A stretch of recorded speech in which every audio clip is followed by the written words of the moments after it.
Live है ना?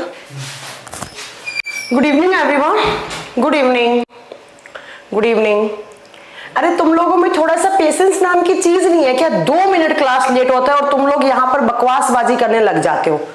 और ये नल नाम से जो भी है NULL, मैं आपका बोर्ड पे नाम लिख रही हूँ NULL, आपका नंबर आज से यहाँ से ब्लॉक करवा दिया जाएगा। आज के बाद आप यहाँ से क्लास नहीं ले पाएंगे क्योंकि आप 1 नंबर के बदतमीज इंसान हैं, आपको बात नहीं करनी आती है।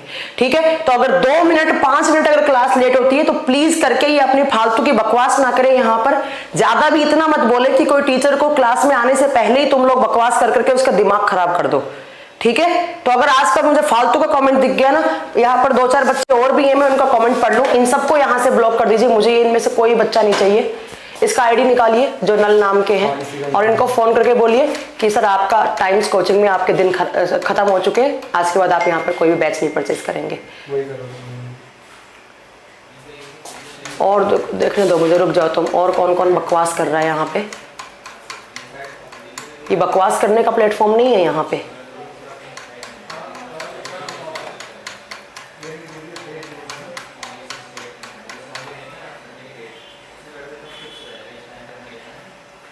चलो, और मैं बाद में देखूंगी क्लास के बाद। चलो ठीक है, इनकी आईडी निकालिए, NULL नाम से जो भी हैं इनकी आईडी निकालिए और इनको ब्लॉक कीजिए। हाँ,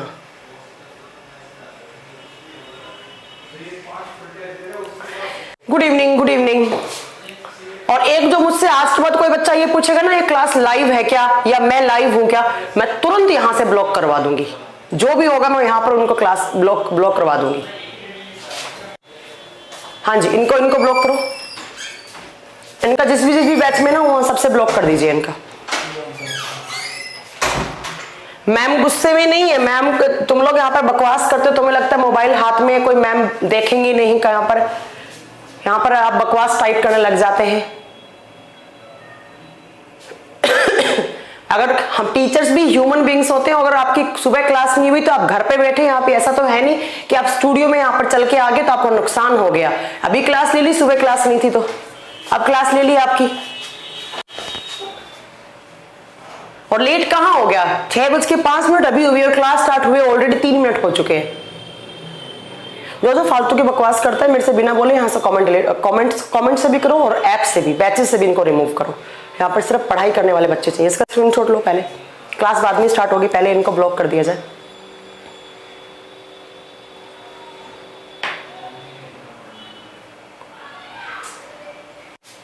अपने फोन से निकाल लीजिए ना चैट, वहीं से दिख जाएगी। ठीक है, क्लास का टाइम मत खराब कीजिए, छोड़ दीजिए। चलिए, तो कल की क्लास में हमने स्टार्ट किया था और मुझे याद कर आज के बाद मेरे क्लास में स्क्रीन पे मुझे वापस इसका कमेंट आ गया। मुझे इसका कमेंट नहीं चाहिए अपना। यहाँ पर जो नल है ना, गुड इवनिंग बोल रहे हैं आप, इनका कमेंट मुझे बिल्कुल नहीं चाहिए। इनको तुरंत यहाँ से ब्लॉक करो। हाँ, रुको 1 सेकंड रुको, कमेंट आ रहे हैं ना। और आज के बाद मुझे यहाँ पर स्क्रीन पर अगर किसी का कमेंट दिख गया ना कि मैम ये क्लास लाइव है क्या, मैं लाइव हूँ क्या, मैं यहाँ पर आपके कमेंट का रिप्लाई देने नहीं आती हूँ कि आप लाइव हैं या आप नहीं देख पा रहे हैं। ये फालतू की बकवास, मैम मैं लाइव हूँ क्या। आप में से 100 बच्चों में से 99 बच्चे ये पूछते हैं मैं लाइव हूँ क्या, मैं लाइव हूँ क्या। जब मैं यहाँ पढ़ा रही हूँ, आपको पढ़ने से मतलब होना चाहिए, चाहे वो लाइव हो चाहे वो कुछ भी हो।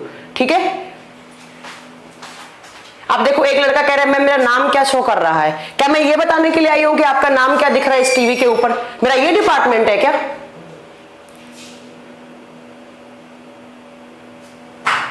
फालतू के लिए यहां पर बिना पढ़ने के लिए बिना पढ़ने वाले भी बच्चे आ जाते हैं।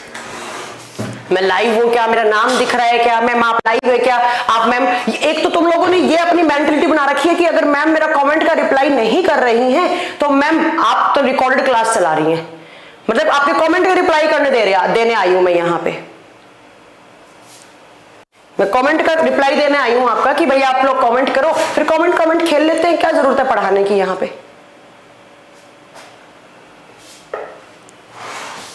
चलिए देखिए, कल की क्लास में हमने पढ़ाया था, हमने स्टार्ट किया था साइटोलॉजी चैप्टर। हम पढ़ रहे थे साइटोलॉजी, और साइटोलॉजी में मैंने क्या बताया था, साइटोलॉजी क्या होता है, तो मैंने कहा था जब भी आप साइटो टर्म देखें उसका मतलब क्या होता है, उसका मतलब होता है सेल, और लॉजी टर्म का मतलब होता है टू स्टडी, उस चीज के बारे में अध्ययन करना। तो बेसिकली हम क्या पढ़ रहे हैं यहाँ पर, हम मैम यहाँ पर सेल के बारे में पढ़ रहे हैं, ठीक है, हम यहाँ पर सेल के बारे में पढ़ रहे हैं। Okay Sunita, good evening. Bhanu ji को ब्लॉक कर दीजिए यहां से, ठीक है, भानु जी को ब्लॉक कर दीजिए, इनको एक कमेंट।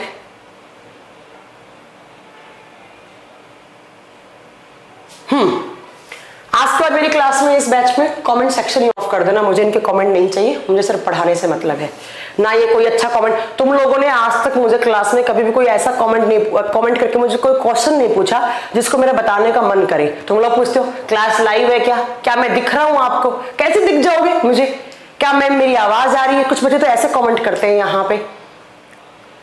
भानु जी आप एक मैसेज को 20 बार टाइप करेंगे, यहाँ को आपको मैनेजमेंट आपको यहाँ से ब्लॉक कर देगा। मैं आपको लास्ट वार्निंग दे रही हूँ भानु जी, अगर आप, और कोई बच्चा ये नहीं बोलेगा यू आर बेस्ट या ये वो फलाना ढिनका, आप बहुत बेस्ट है, बहुत बेस्ट पढ़ाती है, चुपचाप बस पढ़ने का काम है। अगर यहाँ पर टीचर्स पढ़ा रहे हैं तो वो उनको पता है कि वो कैसे है क्या नहीं है, ठीक है, सिर्फ पढ़ाई किया करो। 2 घंटे में 1 घंटे तुम लोग टाइप करने में लगाते हो। इतने सारे बच्चे ऐसे मैसेज करते हैं क्या मैं लाइव हूं, क्या मैं आपको देख पा रहा हूं, क्या मैम आप मुझे देख पा रही हैं, आप मेरा कमेंट नहीं देख रही हैं तो मैम आपने तो ये क्लासेस रिकॉर्डेड डला दी हैं, ये रिकॉर्डेड क्लास है भाइयों, ये वो है, बेवकूफ बनाते हैं, ये करते हैं वो करते हैं, कुछ भी।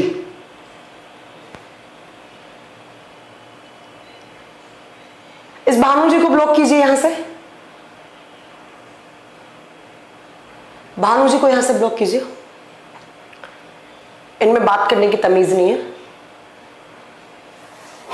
चलिए, तो अब हमें पढ़ना है, मैंने कल आपको बताया होगा साइटोलॉजी का इंट्रोडक्शन दिया था कि साइटोलॉजी होता क्या है, और उसके बाद मैंने आपको बताया था कि जो सेल है उसमें डेड सेल की खोज किसने की थी, लिविंग सेल की खोज किसने की थी, और सेल के बारे में किसने क्या बताया था, सेल थ्योरी क्या था, एक्सेट्रा एक्सेट्रा, हमने कुछ बहुत सारे पॉइंट्स पढ़े थे। अब हमें आज जो पॉइंट्स पढ़ने हैं वो पढ़ने हैं यहाँ पर कि जो हमारा जो सेल है उसके अंदर क्या क्या कॉम्पोनेंट्स होते हैं, या आपके जो सेल है उसके अंदर भानु जी आपने क्वेश्चन पूछा है, बट एक क्वेश्चन का 50 बार टाइप करके हमारी स्क्रीन पे आप स्कोर, यहाँ पर 50 बार आप क्वेश्चन नहीं कर सकते। आपका क्वेश्चन मैंने एक बार ही पढ़ लिया था, और जब मैं रिप्लाई करूंगी लास्ट के 10 मिनट में आपका जो भी आपका क्वेश्चन है वहां पर उसका रिप्लाई करूंगी। आप मुझे यहाँ पर फालतू का एक क्वेश्चन 20 बार बोल के नहीं बता सकते। और ये जो नल नाम से है ना, वो आप नहीं बताएंगे कि आप क्या है, आप बताएंगे मुझे क्लास कब स्टार्ट करनी है और कब खत्म करनी है। बात करने की तमीज नहीं है, आप एग्जाम देंगे, आप गवर्नमेंट एम्प्लॉय बनेंगे आप। और किसी को भी कोई कमेंट पूछना है मुझसे लास्ट के 5 से 7 मिनट में पूछिए, उससे कोई डाउट पूछना है मैं तब वहां पर बता दूंगी। यहाँ पर मैं फालतू की, यहाँ पर मेरे को मैम शायद स्टूडेंट्स ऊपर लिखे टाइम की वजह से बोलते हैं रिकॉर्डेड क्लास है, कोई भी रिकॉर्डेड क्लास नहीं। अगर मैं आपका नाम ले रही हूँ, यहाँ पर पढ़ रही हूँ, और पहली बात तो रिकॉर्डेड क्लास और लाइव क्लास में डिफरेंस क्या होता है, आपको पूछना तो यही होता है मैं लाइव हूँ क्या, मैं देख पा रहा हूँ क्या, मेरा नाम क्या आ रहा है स्क्रीन पर, ma'am good evening good morning, यही तो है। तो आपको लाइव हो चाहे रिकॉर्डेड क्लास से आपको क्या मतलब है, पढ़ लिया करो चुपचाप, नहीं पढ़ना है तो फालतू का टाइम वेस्ट मत करो अपना। बकवास तो आप बाहर भी कर सकते हैं किसी के भी साथ। चलिए देखिए आज हमें क्या पढ़ना है, तो जहां से हमने लास्ट क्लास छोड़ी थी कि हम अगली क्लास में पढ़ेंगे कि जो अपना सेल्स होती हैं, जो एक जनरल सेल लेकर चलेंगे हम, वहां पर हम पढ़ेंगे कि सेल के अंदर कौन कौन से कंपोनेंट्स होते हैं, उसके अंदर क्या क्या चीजें होती हैं। जैसे आपने स्कूल में बचपन से पढ़ते आ रहे होंगे 6th-7th क्लास से कि भाई सेल के अंदर माइटोकॉन्ड्रिया होता है, सेल के अंदर राइबोसोम होता है, लाइसोसोम होता है, न्यूक्लियस होता है, डीएनए होता है, आरएनए होता है, ये सब आपको पढ़ना है। तो आप लिखेंगे एज पार्ट्स ऑफ सेल, या आप लिख सकते हैं component of cell, parts of cell. कोशिका के भाग, मतलब कोशिका के अंदर क्या क्या पार्ट्स हैं, उनकी खोज किसने की थी और उनके क्या क्या फंक्शंस हैं। तो लिखेंगे आप कोशिका के भाग, एक एक करके आपको सारे पढ़ने हैं।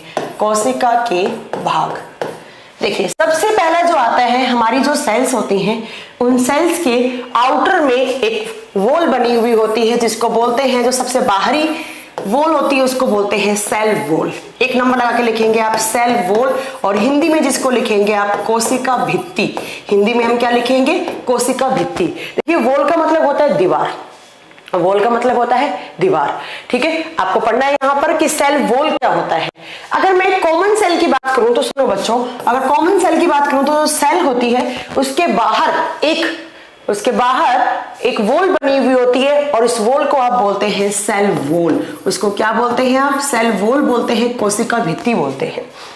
अब मैं अगर यहां से बात करूं, मैंने आपको कल बताया था कि हम जो पढ़ रहे हैं, हम पढ़ रहे हैं मल्टी सेलुलर सेल्स। हम क्या पढ़ रहे हैं? मल्टी सेलुलर्स की सेल पढ़ रहे हैं। अब मैम मल्टी सेलुलर क्या होते हैं? हिंदी में इनको बोलते हैं बहुकोशिकीय जीव। ध्यान से सुनिएगा, हम कौन सी सेल पढ़ रहे हैं? हम यहाँ पर पढ़ रहे हैं बहुकोशिकीय जीव। अब मैम ये मल्टी सेलुलर क्या होता है? देखिए इस धरती पर जितने भी लिविंग्स हैं, जितने भी सजीव हैं, उनको दो ग्रुप में डिवाइड किया जाता है। इस धरती पर जितने भी लिविंग्स हैं, जितने भी सजीव हैं, उनको आप दो भागों में बांटते हो। एक होता है मल्टी सेलुलर, एक होता है यूनिसेलुलर। यूनिसेलुलर जिसको आप हिंदी में बोलते हैं एक कोशिकीय जीव, एक कोशिकीय जीव, राइट। अब मैम ये यूनिसेलुलर क्या होता है और मल्टी सेलुलर क्या होता है? देखिए यहां पर आप हिंदी के नाम से पढ़िए, एक कोशिकीय जीव का मतलब होता है ऐसे ऑर्गेनिजम्स जिनका बॉडी एक ही सेल, या सेल्स तो बहुत सारी हो बट वो टाइप क्या हो? एक ही हो। एक ही टाइप की सेल्स या एक ही प्रकार की सेल्स या एक ही सेल से मिलकर बना हो। Organisms that are made up of single cell और single types of cells are known as unicellular organisms. वे जीव जिनका शरीर या तो एक ही कोशिका या एक ही प्रकार की कोशिकाओं से मिलकर बना हुआ हो, उनको आप क्या बोलते हैं? उनको आप बोलते हैं यूनिसेलुलर। एक ही सेल है, ऐसे सेल है, इसमें ना टिश्यूज बने, ना इसमें ऑर्गन्स बने, ना इसमें ऑर्गन सिस्टम बना, ना टिश्यू सिस्टम बना, बस सेल थी, सेल में पड़ा रह गया। यही सेल खाना खाने का काम करेगी, यही सेल पानी पीने का काम करेगी, यही सेल पचाने का काम करेगी, यही सेल एक्सक्रीशन का काम करेगी, यही सांस लेने का काम करेगी। और इसका सबसे अच्छा एग्जाम्पल आता है बच्चों अमीबा। आप शायद स्कूल से पढ़ते आ रहे होंगे कि जो अमीबा या अमोइबा जो होता है वो क्या होता है? वो एक यूनिसेलुलर ऑर्गेनिज्म होता है। कैसा होता है? वो एक यूनिसेलुलर ऑर्गेनिज्म होता है। अब अगर मैं बात करूं मल्टी का मतलब होता है बहुत सारी सेल्स और बहुत सारे टाइप्स की सेल्स। ऐसे ऑर्गेनिजम्स, ऐसे जीव जिनके अंदर बहुत सारी सेल्स हैं और बहुत सारे टाइप की हैं। जैसे हम लोग, मेरे अंदर जो मेरी ऑर्गन्स हैं, तो मेरी नाक वाली सेल्स अलग हैं और उनका काम क्या है? स्मेल करने का। जो कान वाली सेल्स है उनका काम क्या है? सुनने का। आंखों वाली का काम क्या है? देखने का। जो ब्लड के अंदर है सेल्स, उनका अलग काम है। जो किडनी के अंदर है वो अलग काम है। तो मैम जो सेल्स हैं हमारे बॉडी में, उनकी स्ट्रक्चर भी अलग है और उनके फंक्शंस भी अलग हैं। तो ऐसे ऑर्गेनिजम्स जो बहुत सारी सेल्स से बने हो और बहुत सारे अलग अलग वो सेल्स फंक्शंस कर रही हो, उनको आप क्या बोलते हैं? Multi cellular organisms. अब इसका एग्जांपल आती हैं दो सेल्स। कौन कौन सी? इसमें आती है प्लांट सेल और इसमें आती है एनिमल सेल। इसमें आती है पादप कोशिकाएं और इसमें आती है जंतु कोशिकाएं। मैम प्लांट को क्यों लिखा यहां पर? क्योंकि जो प्लांट होते हैं बच्चों, उनकी जो जड़ें होती हैं उनका अलग काम होता है, उनकी अलग स्ट्रक्चर होती है। जो स्टेम वाली होती है उनका अलग काम होता है, जो लीफ वाली होती है उनका अलग काम होता है। अलग अलग काम है, अलग अलग स्ट्रक्चर है। तो प्लांट भी किस में आते हैं? मल्टी सेलुलर में। तो हमें क्या पढ़ना है बच्चों यहाँ पर? Multi cellular. कितनी टाइप की? दो टाइप की। कौन कौन सी? Plant and animal. तो मैं आज आपको क्या पढ़ा रही हूँ? मैं प्लांट और एनिमल सेल्स पढ़ा रही हूँ। हम लोग एक कॉमन सेल लेकर चल रहे हैं और जो भी डिफरेंस होंगे इन दोनों में वो हम लिखते जाएंगे, राइट। चलिए तो अब आते हैं हम वापस कि मैम इन सेल्स के अंदर क्या क्या कंपोनेंट्स होते हैं, क्या क्या पार्ट्स होते हैं इन सेल्स के अंदर। ठीक है, तो आप बताएंगे कि मैम अगर हम एक कॉमन सेल की बात करें तो उसके अंदर सबसे जो आउटर एक दीवार सी बनी हुई होती है उसको बोलते हैं आप सेल वॉल। अब जरा मेरा सेंटेंस ध्यान से सुनिए। अगर मैं प्लांट और एनिमल की बात करूं तो बच्चों ये जो सेल वॉल होती है वो सिर्फ प्लांट के अंदर होती है। मैंने लिख दिया प्लांट के अंदर पाई जाती है, या आप चलो कुछ बच्चे तो ये भी नहीं समझेंगे तो आप लिखेंगे ये प्लांट के अंदर क्या होती है? प्रेजेंट होती है, मतलब it is found in plant cell. But animal के अंदर ये नहीं पाई जाती है। एनिमल के अंदर ये क्या होती है बच्चों, एब्सेंट होती है। तो आपका पॉइंट क्या बनेगा, it is found in plant cell but it is absent in animal cell. या पादप कोशिकाओं में तो पाई जाती है लेकिन जंतु कोशिकाओं में ये नहीं पाई जाती है, राइट। तो प्लांट और एनिमल में एक डिफरेंस हो गया, कौन कौन सा, तो आप बताएंगे कि ये प्लांट में होती है और एनिमल में नहीं होती है। हमारे बॉडी में अगर हमारी सेल्स को आप निकाल के रखोगे तो हमें सेल वॉल नहीं दिखेगा, राइट। अब बात आती है कि मैम अगर ये बनी हुई है, ये प्लांट के अंदर है, तो ये किस चीज की बनी हुई होती है, ये किस चीज की बनी हुई होती है, तो आप बताओगे कि ये प्लांट के अंदर होती है और किसकी बनी हुई होती है, तो आप यहां पर लिखोगे it is made up of cellulose. It is made up of cellulose. किसकी बनी हुई होती है बच्चों, ये सेल्यूलोज की बनी हुई होती है। अब आपसे एग्जाम में इस सेल्यूलोज से भी क्वेश्चन पूछ लिए जाते हैं कि भाई ये सेल्यूलोज होता क्या है, तो आप कुछ पॉइंट्स लिखिए सेल्यूलोज के बारे में। सेल्यूलोज क्या होता है, तो आप बताएंगे बच्चों एक कार्बोहाइड्रेट होता है। क्या होता है, एक कार्बोहाइड्रेट होता है। और कार्बोहाइड्रेट्स क्या होती हैं, ऐसे ऑर्गेनिज्म, ऐसे मॉलिक्यूल्स या ऐसे कंपाउंड्स जो कार्बन हाइड्रोजन ऑक्सीजन से मिलकर बने हो, उनको आप क्या बोलते हैं, कार्बोहाइड्रेट। मैंने क्या बोला कि जो कॉमन सेल है, एक साधारण अगर कोई सेल ले रहे हैं हम, तो उसमें सबसे आउटर हमें क्या दिखेगा, अगर वो प्लांट सेल है तो हमें उसमें क्या दिखेगा बच्चों, सेल वॉल दिखेगा। और सेल वॉल किसका बनता है, आप बताएंगे सेल्यूलोज का। अब सेल्यूलोज क्या होता है, आप आंसर करेंगे मैम सेल्यूलोज एक टाइप का कार्बोहाइड्रेट है, एक शर्करा है। अब कार्बोहाइड्रेट जो होते हैं बच्चों वो तीन टाइप के होते हैं, एक होता है मोनोसैकेराइड, एक होता है डाइसैकेराइड, एक होता है पॉलीसैकेराइड। तो आपसे एग्जाम में क्वेश्चन पूछा जाएगा कि किस टाइप का कार्बोहाइड्रेट है, तो आप इसके आगे आंसर लिख सकते हैं कि एक पॉलीसैकेराइड कार्बोहाइड्रेट है। और आपसे एग्जाम में पूछेगा कि भाई जो सेल्यूलोज है वो प्लांट किस पार्ट में पाया जाता है, आप क्या बताएंगे, सेल वॉल में। नेक्स्ट, ये जो कार्बोहाइड्रेट है ना वो प्लांट का हार्डेस्ट पार्ट होता है। It is hardest part of plant cell. देखो आपसे एग्जाम में पूछा जाए कि पादप कोशिकाओं का सबसे कठोर भाग कौन सा है, आप बताएंगे सेल वॉल है। और सेल वॉल में क्या है, आप बताओगे वो क्या है, आपका सेल्यूलोज है। पादप कोशिका का सबसे कठोर भाग माना जाता है इसको, सबसे कठोर भाग, ठीक है, या पादप कोशिकाओं का सबसे कठोर भाग माना जाता है। नेक्स्ट पॉइंट, मैम ये हार्ड क्यों हुआ, हमें रीजन दो, हार्ड क्यों है, ये सॉफ्ट क्यों नहीं है। क्योंकि बच्चों किसी भी चीज को सॉफ्ट करने के लिए आपको पानी की रिक्वायरमेंट होती है और इसके अंदर पानी होता ही नहीं। तो आप लिखेंगे इसके हार्ड होने का रीजन क्या है, मैम इसके अंदर पानी होता ही नहीं, पानी 0% है। कितना, पानी 0% है, राइट। नेक्स्ट पॉइंट सुनो, ये जो सेल्यूलोज है उसको कहा जाता है ये डेड पार्ट होता है। ये क्या होता है, प्लांट सेल का डेड पार्ट है, ये मरा हुआ भाग है। इसमें जो सेल्स होती हैं हमेशा वो डेड सेल्स रहती हैं, ठीक है। नेक्स्ट सुनो ध्यान से, एक पॉइंट और इसके बारे में। नेक्स्ट पॉइंट है, एक क्वेश्चन आता है, मैंने बोला कि सेल्यूलोज क्या है, मैम आपने बोला कार्बोहाइड्रेट। आपने बहुत सारे कार्बोहाइड्रेट के नाम सुने, ग्लूकोज, फ्रक्टोज, माल्टोज, गैलेक्टोज, और आप आगे मैं आपको पढ़ाऊंगी भी, स्टार्च होता है, काइटिन होता है, ग्लाइकोजन होता है एंड सेल्यूलोज होता है।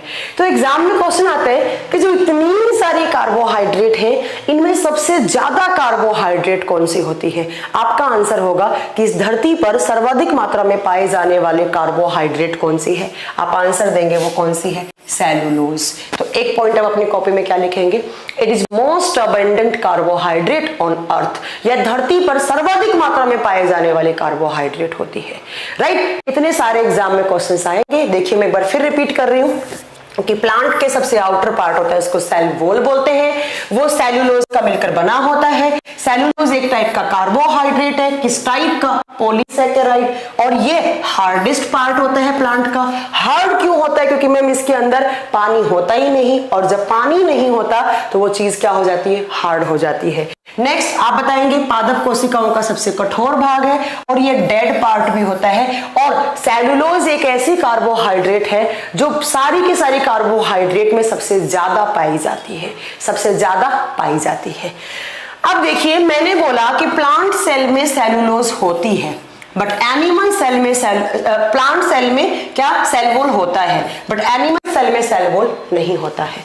अब आप लोग एक टर्म पढ़ते हो बच्चों, बैक्टीरिया। मैम क्या बैक्टीरिया में सेल वॉल होता है? अगर मैं आपसे पूछ लिया जाऊं कि अगर बैक्टीरिया में सेल वॉल होता है तो आप बताएंगे मैम कुछ बैक्टीरियाज में सेल वॉल होता है और कुछ बैक्टीरियाज में सेल वॉल नहीं होता है। याद करो मेरी कल की क्लास, मैंने बताया था माइकोप्लाज्मा ऐसा बैक्टीरिया है जिसके अंदर सेल वॉल नहीं पाई जाती। बट मैम आप बोल रही हैं कि कुछ बैक्टीरिया में सेल वॉल होता है, तो मैम आप हमें ये बताओ कि अगर कुछ बैक्टीरिया में सेल वॉल है तो वो सेल वॉल किसका बना हुआ होता है, वो इसके अंदर कौन सा कंपोनेंट होता है? तो जो बैक्टीरिया की सेल वॉल होती है बच्चों वो भी वो बनी हुई होती है, आप बताएंगे कि जो बैक्टीरिया की सेल वॉल होती है वो पेप्टिडोग्लाइकोन की बनी होती है। किसकी?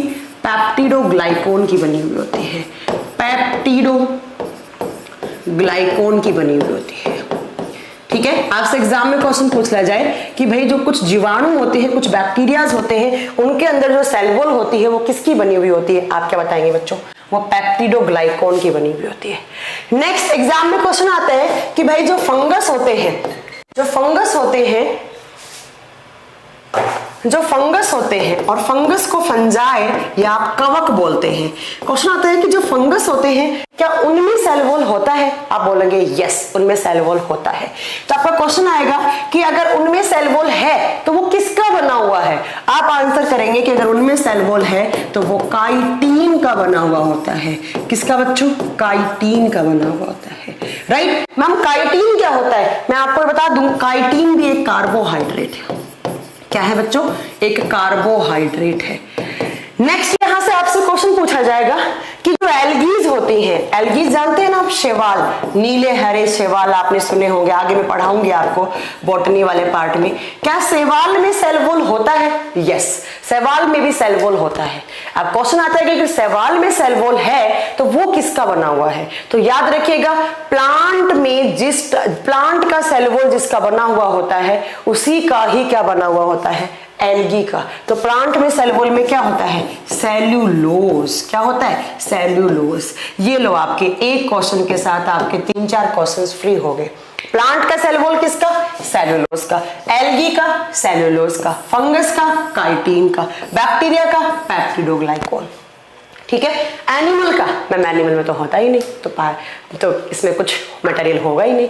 राइट। अब बात आती है कि मैम इस सेल वॉल का क्या काम होता है? ये हमारी सेल्स में होता है, हमारी सेल्स में नहीं, बट ये प्लांट सेल में होता है। तो इसका काम क्या होता है? तो बच्चों मैं बता दूं, इसका काम होता है, सबसे आउटर लेयर है, तो ऑब्वियस सी बात है जब आउटर लेयर है उसका काम क्या है? ये जो प्लांट की सेल्स होती हैं उन सेल्स को प्रोटेक्शन देने का काम करता है, सुरक्षा देता है, उनको प्रोटेक्शन देता है और उसके साथ साथ प्लांट सेल्स को साइज देता है और उनको आकार देता है, उनको शेप देता है। तो अगर आपसे पूछा जाए कि सेल वॉल का कार्य क्या है, आप बताएंगे वह पादप कोशिकाओं को आकार, उनकी आकृति और उनको सुरक्षा प्रदान करता है।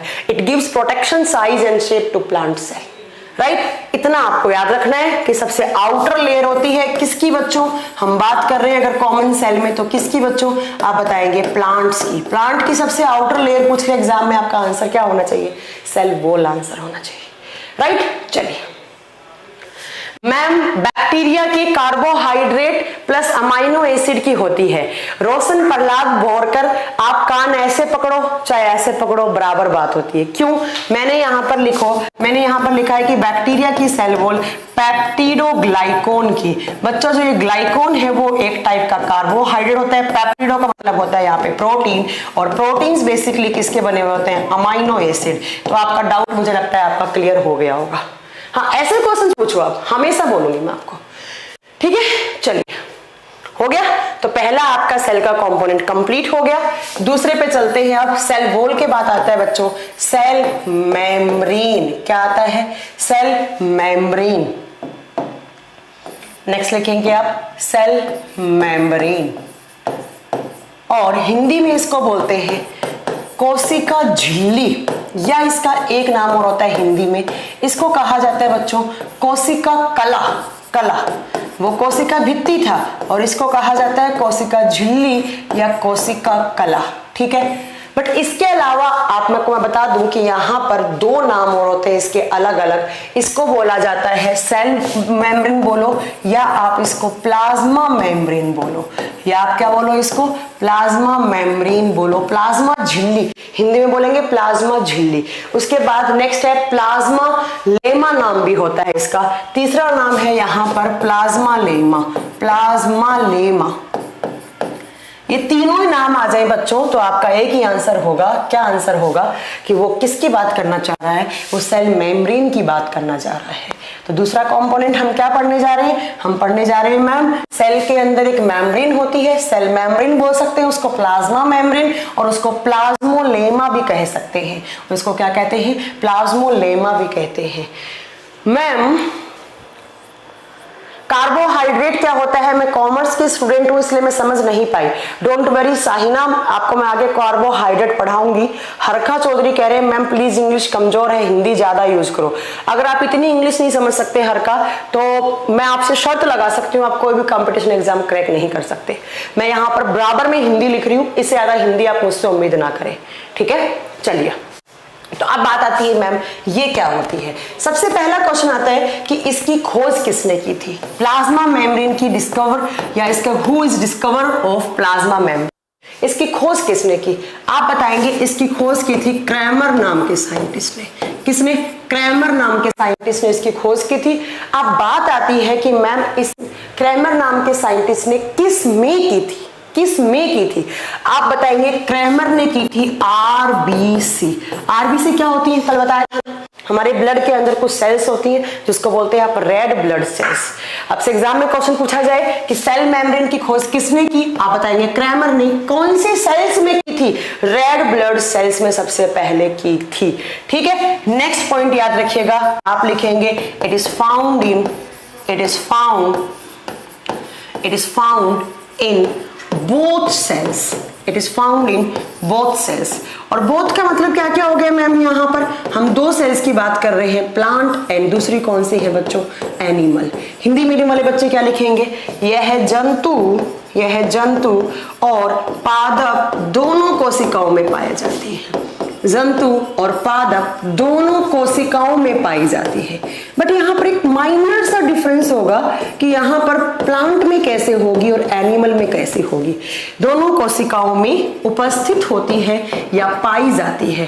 बट आपको एक पॉइंट याद रखना पड़ेगा बच्चों, यहाँ पर कौन सा पॉइंट, मैंने बोला था कि प्लांट में सबसे आउटर में कौन सी होती है बच्चों, मैम आपने बोला था कि प्लांट सेल में सबसे आउटर में कौन सी होती है, सेल वॉल। मैंने ऐसे एक तो ये सेल बनाई, एक मैंने ये सेल बनाई, जरा मुझे बताओ कि इसमें से प्लांट सेल कौन सी है और इसमें से एनिमल सेल कौन सी है। मैंने आपको बताया था कि जो प्लांट सेल्स होती हैं उनमें क्या होता है, सबसे आउटर सेल वॉल होता है, कोशिका भित्ति होता है। ये क्या है प्लांट के अंदर, आउटर है, बाहरी भाग है। इसके अंदर की साइड यहां पर कौन सा होता है, यहां पर होता है मैम सेल मेम्ब्रेन, क्योंकि प्लांट के अंदर मैम सेल वॉल भी होता है। तो सेल वॉल तो आउटर होगा, बट सेल मेम्ब्रेन क्या होगा बच्चों, इनर होगा, आंतरिक होगा। बट मैं अगर एनिमल सेल की बात करती हूँ तो मैम एनिमल में क्या नहीं होता, सेल वॉल तो होता नहीं। तो एनिमल में सिर्फ क्या होगा बच्चों, तो एनिमल में सिर्फ क्या होगा, आप यहाँ क्या बताएंगे कि एनिमल में सिर्फ यहाँ पर सेल मेम्ब्रेन होगा। तो कभी आपसे एग्जाम में घुमाकर पूछे कि भैया बताइए प्लांट का सबसे आउटर पार्ट क्या है, प्लांट सेल्स का सबसे outer part cell wall, animal cell का सबसे आउटर पार्ट सेल मेम्ब्रेन। क्यों मैम, क्योंकि मैम यहां पर सेल मेम्ब्रेन होती है, सेल वॉल होता है, यहां होता नहीं, तो ये आउटर है, ये इनर है, राइट। तो आप याद रखेंगे मैंने क्या लिखा है, it is found in both. Both का मतलब क्या है बच्चों, प्लांट और एनिमल दोनों में होती है।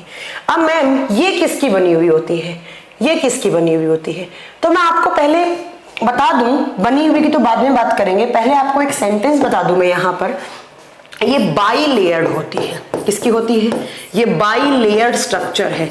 इसमें दो लेयर पाई जाती है, दो परत पाई जाती है, इसमें दो परत पाई जाती है। बट जो सेल वॉल होती है बच्चों उसमें सिर्फ क्या होती है, एक ही होता है। Ma'am difference between cell wall and cell membrane, Amit Kumar Singh पूछ रहे हैं। अमित क्या मैं यहाँ पर फारसी लैंग्वेज में बोल रही हूँ जो आपको समझ में नहीं आ रहा है बच्चा, मैंने क्या बोला?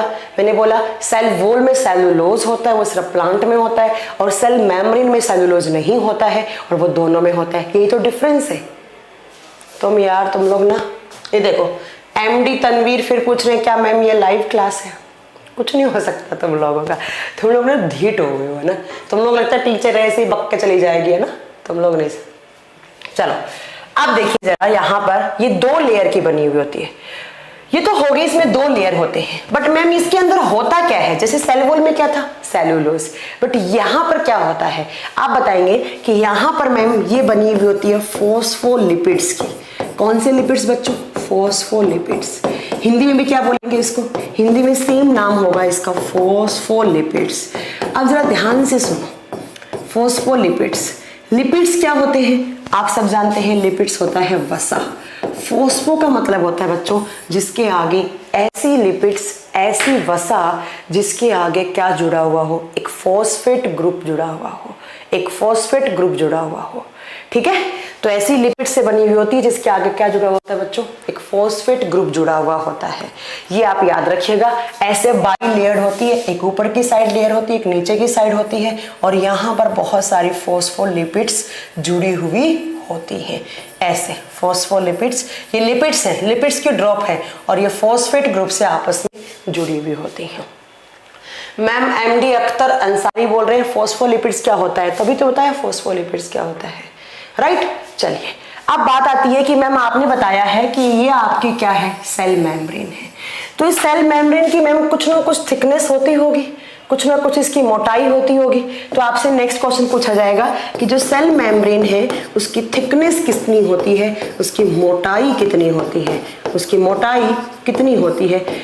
ठीक है, तो आप बताएंगे इसकी मोटाई होती है 75 एंगस्ट्रॉम। कितने एंगस्ट्रॉम? 75 एंगस्ट्रॉम। बट कभी कभी ना बच्चों यहाँ पर एंगस्ट्रॉम जो होता है उसके अंदर आंसर नहीं होता है, यहाँ पर नैनोमीटर। तो आप जानते हैं 75 एंगस्ट्रॉम है, तो नैनोमीटर कितने बन जाएंगे? 7.5 नैनोमीटर। तो आपसे पूछा जाए कि जो सेल मेम्ब्रेन होता है उसकी थिकनेस कितनी है? एंगस्ट्रॉम में पूछे तो बच्चों क्या हो जाएगा? 75, और एनएम में पूछे तो 7.5 एनएम, और अगर माइक्रोमीटर पूछ ले बच्चों तो आप क्या बताएंगे? माइक्रोमीटर में कितना हो जाएगा? आप बताएंगे 0.007 माइक्रोमीटर, अप्रोक्स माइक्रोमीटर में हो जाएगा। इसकी थिकनेस कितनी है? 75 एंगस्ट्रॉम। ठीक है, अब बात आती है कि मैम इसका काम क्या होता है? ये मेम्ब्रेन है, हमने कितना पढ़ा? पहले वापस एक बार रिपीट करेंगे, उसके बाद इसके फंक्शन पे चलेंगे हम। जरा ध्यान से सुनो, हमने कितना पढ़ा और क्या पढ़ा। मैंने पढ़ाया बच्चों कि जो सेल मेम्ब्रेन है उसके 3 नाम है, उसे प्लाज्मा मेम्ब्रेन, उसे प्लाज्मोलेमा भी कहते हैं। इसकी खोज की थी क्रेमर नाम के साइंटिस्ट ने, और कौन सी सेल्स में? RBC में की थी, राइट। नेक्स्ट, ये दोनों सेल्स में होता है, दोनों मल्टी सेलुलर सेल्स में होता है, दोनों बहुकोशिकीय सेल्स कोशिकाओं में होता है, राइट। ठीक है, तो अब बात आती है कि मैम ये जो सेल मेम्ब्रेन है ये प्लांट में तो क्या होगी? इनर, जबकि एनिमल सेल में क्या होगी बच्चों? आउटर होगी। हाँ, आपने सही बताया कि मैम यहाँ पर 0.0075 हो जाएगा। ओके आशुतोष, आपने सही बताया। नेक्स्ट आप बताएंगे कि मैम ये बाई लेयर्ड स्ट्रक्चर होती है, एक ऊपर की साइड लेयर होती है, एक नीचे की साइड लेयर होती है। इसमें जो लिपिड्स होती हैं वो फॉस्फेट PO4- ग्रुप के साथ अटैच्ड होती है, इसलिए हम बोलते हैं फॉस्फोलिपिड्स। ठीक है, नेक्स्ट यहाँ पर आप बताएंगे कि इसकी थिकनेस कितनी होती है। आप बताएंगे अगर एंगस्ट्रॉम में पूछते हैं तो 75 एंगस्ट्रॉम, अगर नैनोमीटर में पूछते हैं तो 7.5 नैनोमीटर, और यहाँ पर माइक्रोमीटर में पूछते हैं तो 0.007 माइक्रोमीटर। अब बात आती है कि मैम इसका काम क्या होता है। मैंने अभी थोड़ी देर पहले बताया था कि सेल वॉल का काम क्या होता है? सेल को प्रोटेक्शन देना, है ना, और उसको आकार देना, उसका साइज देना, है ना। अब बात आती है कि सेल मेम्ब्रेन का काम क्या होता है। तो बच्चों ध्यान से सुनो, ये कोई भी एक सेल की सेल मेम्ब्रेन है, इसका काम होता है कि बाहर से कोई खराब पार्टिकल अंदर ना आ जाए, कोई भी ऐसा खराब हार्मफुल एलिमेंट सेल के अंदर ना आ जाए और वो सेल को नुकसान ना पहुंचा दे, और यहाँ से कोई अच्छा पार्टिकल है वो बाहर ना चला जाए। इसका काम क्या होता है मैम?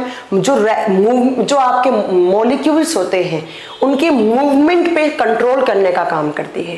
कहने का मतलब है ये जो आपका सेल मेम्ब्रेन होता है वो क्या करेगा, कोई बाहर से खराब चीज अंदर नहीं आने देगा और अंदर से कोई अच्छी चीज जिसकी रिक्वायरमेंट सेल्स को है उसको बाहर नहीं जाने देगा। तो आप इसका फंक्शन क्या लिखेंगे, it regulate the movement of molecules inside to outside and outside to inside the cell. ठीक है, इसका कार्य कोशिकाओं के अंदर से बाहर जाने वाले और बाहर से अंदर आने वाले अणुओं पर संतुलन बनाए रखना है। इसका कार्य कोशिकाओं के अंदर से बाहर और बाहर से अंदर आने वाले अणुओं पर संतुलन बनाए रखना। कहने का मतलब है ये मॉलिक्यूल्स पे रेगुलेट करती कि कौन सा मॉलिक्यूल अंदर होना चाहिए और कौन सा बाहर होना चाहिए। मैम एनिमल और प्लांट दोनों में फॉस्फोलिपिड्स की बनी हुई होती है क्या? यस प्रदीप विश्वकर्मा, मेरा आंसर होगा यहाँ पर यस। ठीक है, चलो तो ये दो आपके कंपोनेंट्स थे सेल के, कौन कौन सा, cell wall and cell membrane. अब आप स्कूल से पढ़ते आ रहे हैं कि ऐसे कोई सेल बनाई और इस सेल के सेंटर में क्या होता है बच्चों, न्यूक्लियस होता है, केंद्रक। तो आप 3 नंबर पे यहाँ पर क्या देंगे, 3 नंबर पे आपका कंपोनेंट्स कौन सा बनेगा बच्चों, आप यहाँ पे लिखेंगे न्यूक्लियस या केंद्रक, केंद्रक। ठीक है, तो नेक्स्ट लिखेंगे आप केंद्रक। सबसे पहला क्वेश्चन आता है कि मैम केंद्रक की खोज किसने की थी? बहुत बार पूछा हुआ क्वेश्चन है, मैं आपको बता दूं जो न्यूक्लियस है उसकी खोज की थी किसने, रॉबर्ट ब्राउन ने। मैंने आपको कल बताया था रॉबर्ट हुक ने सेल्स की खोज की थी सबसे पहले। हाँ, ये सिक्योरिटी गार्ड की तरह काम करता है आशुतोष, यू आर राइट। चलो आप क्वेश्चन पूछे कि न्यूक्लियस की खोज किसने की थी, आप बताएंगे रॉबर्ट ब्राउन नाम के साइंटिस्ट ने न्यूक्लियस की खोज की थी। ठीक है, अब नेक्स्ट क्वेश्चन आते हैं कि जो न्यूक्लियस है आप इसके बारे में पॉइंट याद रखेंगे कि it is largest part of cell, it is largest part of cell, largest part of cell. जो सेल होती हैं उनका सबसे बड़ा भाग है, या कोशिकाओं का सबसे बड़ा भाग। बहुत बार एग्जाम में बच्चों क्वेश्चन पूछा है कि सेल का सबसे बड़ा कंपोनेंट कौन सा होता है, आप क्या बताएंगे, सेल में सबसे बड़ा जो पार्ट है वो कौन सा होता है, वो न्यूक्लियस वाला होता है, वो केंद्रक वाला होता है। अब हम बात कर रहे हैं मैम यहाँ पर 2 सेल्स की, एक प्लांट की एक एनिमल की। मैम अगर दोनों में कंपेयर करें तो किसका न्यूक्लियस बड़ा होता है, तो आप बताएंगे बच्चों, आप क्या बताएंगे कि यहाँ पर हाँ रॉबर्ट ब्राउन ने खोज की। चलो आप बताएंगे कि यहाँ पर ये जो न्यूक्लियस है वो प्लांट सेल्स के अंदर क्या होता है, आप बताएंगे प्लांट सेल्स के अंदर इसका साइज होता है लार्जर। लार्जर का मतलब है बड़ा, और अगर एनिमल सेल में पूछे, अगर जंतु कोशिका में पूछे तो आप क्या बताएंगे, एनिमल में साइज इसका क्या होता है, स्मॉलर। तो आप पॉइंट क्या लिखेंगे कि पादप कोशिकाओं में इसका आकार बड़ा होता है, जबकि जंतु कोशिकाओं में इसका आकार क्या होता है, छोटा। It is larger in plant and smaller in animal, right. चलिए नेक्स्ट क्वेश्चन आपको मैं बता दूं कि ये जो आपकी प्लांट सेल्स होती हैं ना, जो प्लांट सेल्स होती हैं उनमें बड़ा क्यों हुआ न्यूक्लियस, क्योंकि बच्चों प्लांट सेल्स का जो साइज होता है वो भी बड़ा होता है। जब प्लांट का साइज बड़ा है, प्लांट सेल्स का साइज बड़ा है, तो ऑब्वियस सी बात है कि जब प्लांट सेल्स का साइज बड़ा है तो उसका न्यूक्लियस भी क्या होगा, बड़ा होगा। ठीक है, नेक्स्ट ये जो न्यूक्लियस है इसके 2 नाम होते हैं, इसको बोलते हैं सेल का ब्रेन, ब्रेन ऑफ सेल, या इसका दूसरा नाम होता है manager of cell, manager of cell. जैसे कंपनी का कोई मैनेजर होता है और वो मैनेज करके रखता है सारी की सारी चीजों को कि कौन सी चीज कैसे क्या चल रही है, वैसे ही आपकी सेल के अंदर कौन सी चीज कितने अमाउंट में होनी चाहिए, वो प्रॉपर तरीके से काम कर रहा है नहीं कर रहा है, उसको मैनेज करने का काम कौन करता है बच्चों, आप बताएंगे न्यूक्लियस। ऐसा कहा जाता है कि सेल के अंदर जितने भी आपके जो फंक्शंस होते हैं या सेल की जो भी मशीनरी होती है उन सबको कंट्रोल करने का काम कौन करता है, न्यूक्लियस। दूसरा इसको कहा जाता है सेल का ब्रेन, कि यही सबसे ज्यादा सेल में मतलब काम आने वाली चीज होती है। जैसे हमारे बॉडी में हम जब भी किसी चीज को सुनते हैं, समझते हैं, कुछ भी, तो सारा काम किसका होता है, ये सारा का सारा काम हमारे ब्रेन का होता है।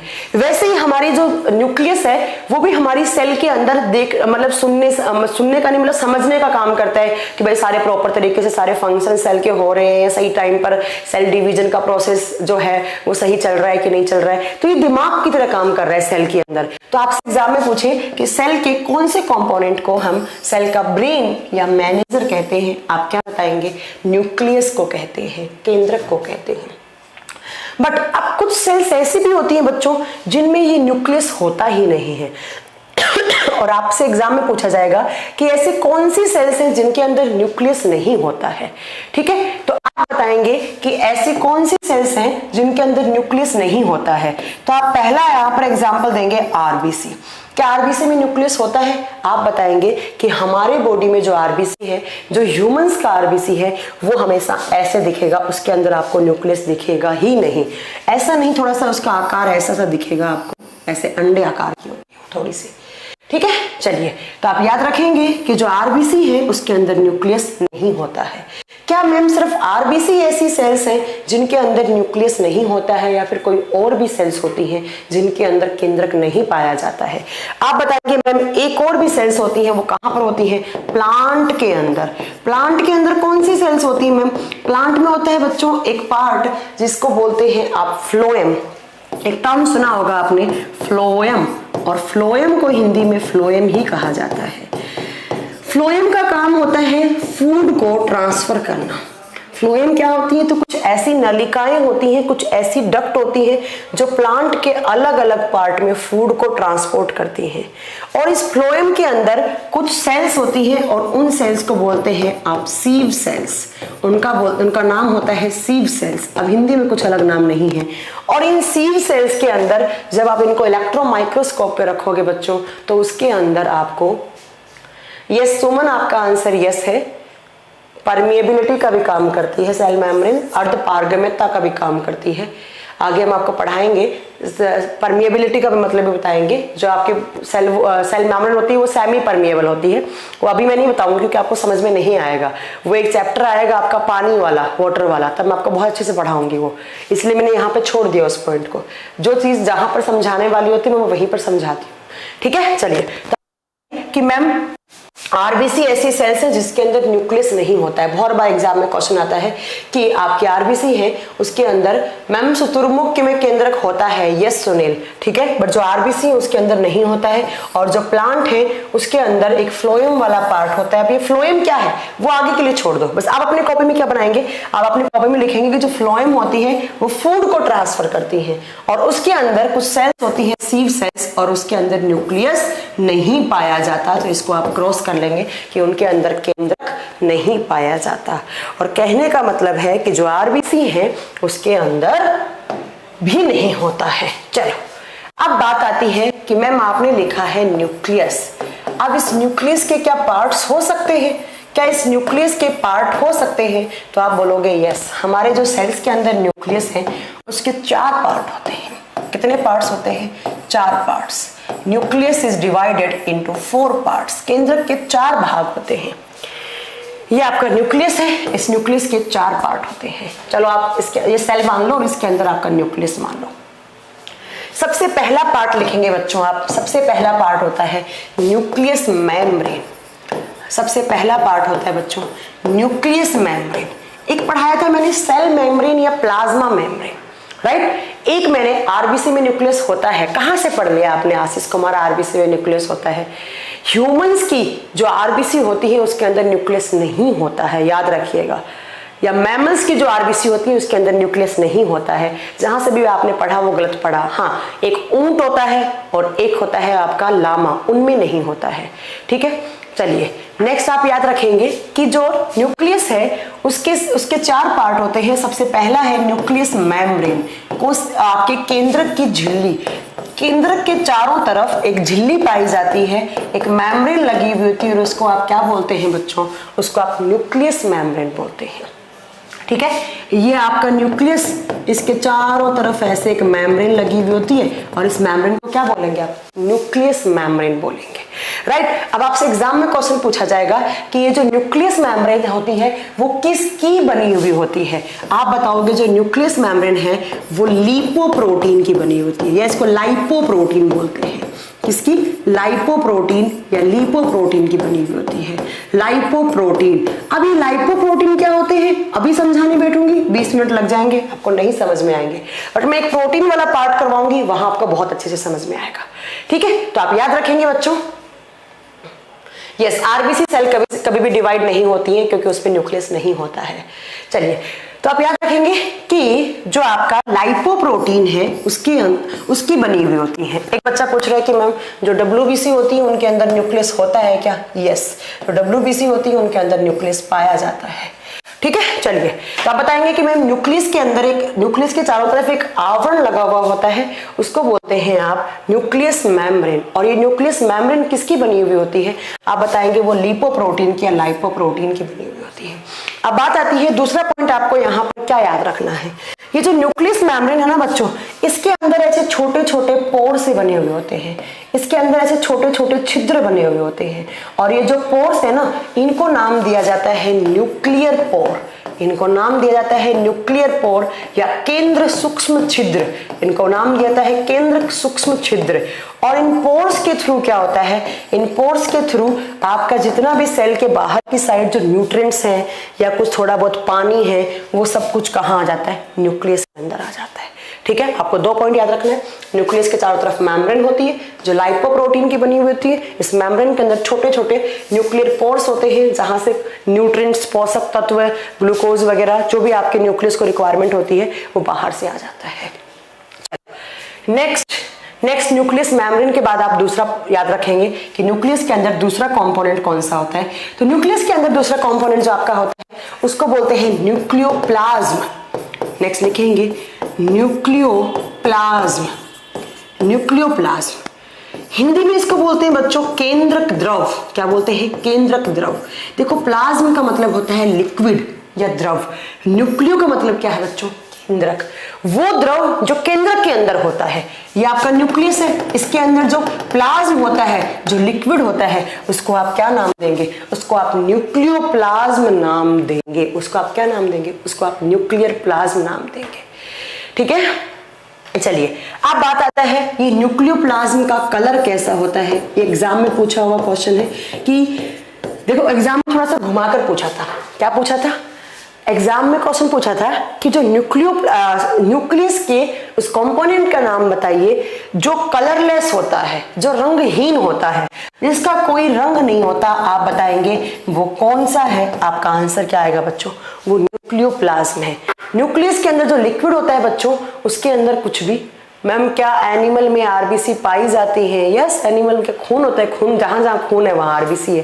तो आप याद रखिएगा कि न्यूक्लियोप्लाज्म में जो कलरलेस पार्ट होता है, न्यूक्लियस के अंदर जो कलरलेस पार्ट होता है, उसके अंदर क्या होते हैं? उसको बोलते हैं न्यूक्लियोप्लाज्म। उसको क्या बोलते हैं? न्यूक्लियोप्लाज्म। नेक्स्ट पॉइंट आप इसके बारे में क्या याद रखेंगे?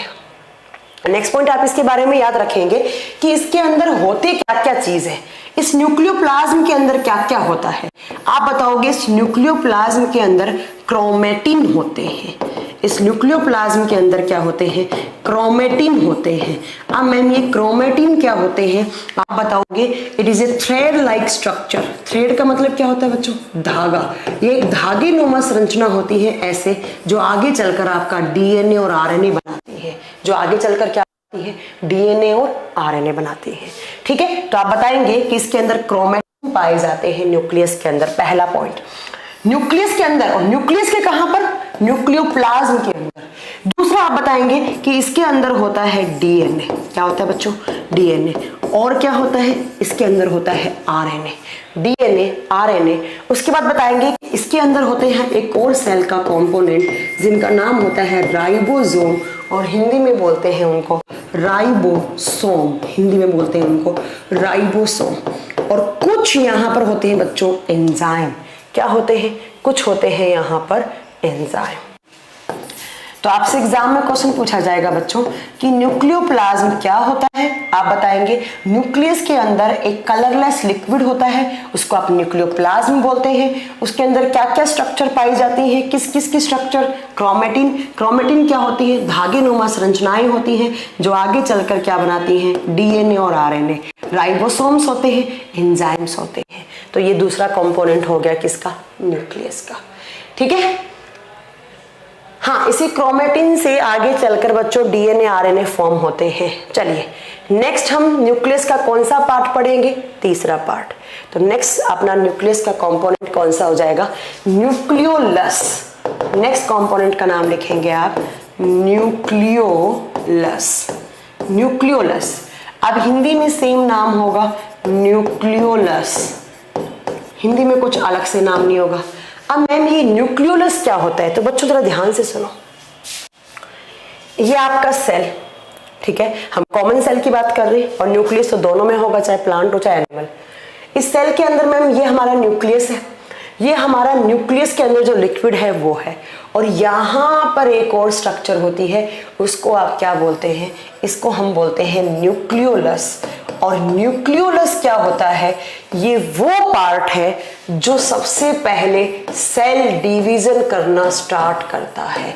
अब सेल डिवीजन क्या होता है बच्चों, वो प्रोसेस जिसके थ्रू एक सेल अपने आप को डिवाइड करती है, उसको आप सेल डिवीजन बोलते हैं, कोशिका विभाजन। याद करो कल की क्लास मैंने आपको बताया था कि हमारी जो सेल्स होती हैं वो एक सेल है, उसने अपने आप को डिवाइड किया और ऐसे बहुत सारी नई सेल्स बना दी। तो वो प्रोसेस जिसके थ्रू सेल क्या करता है, एक डिवाइड करता है अपने आप को, उसको क्या बोलते हैं, सेल डिवीजन।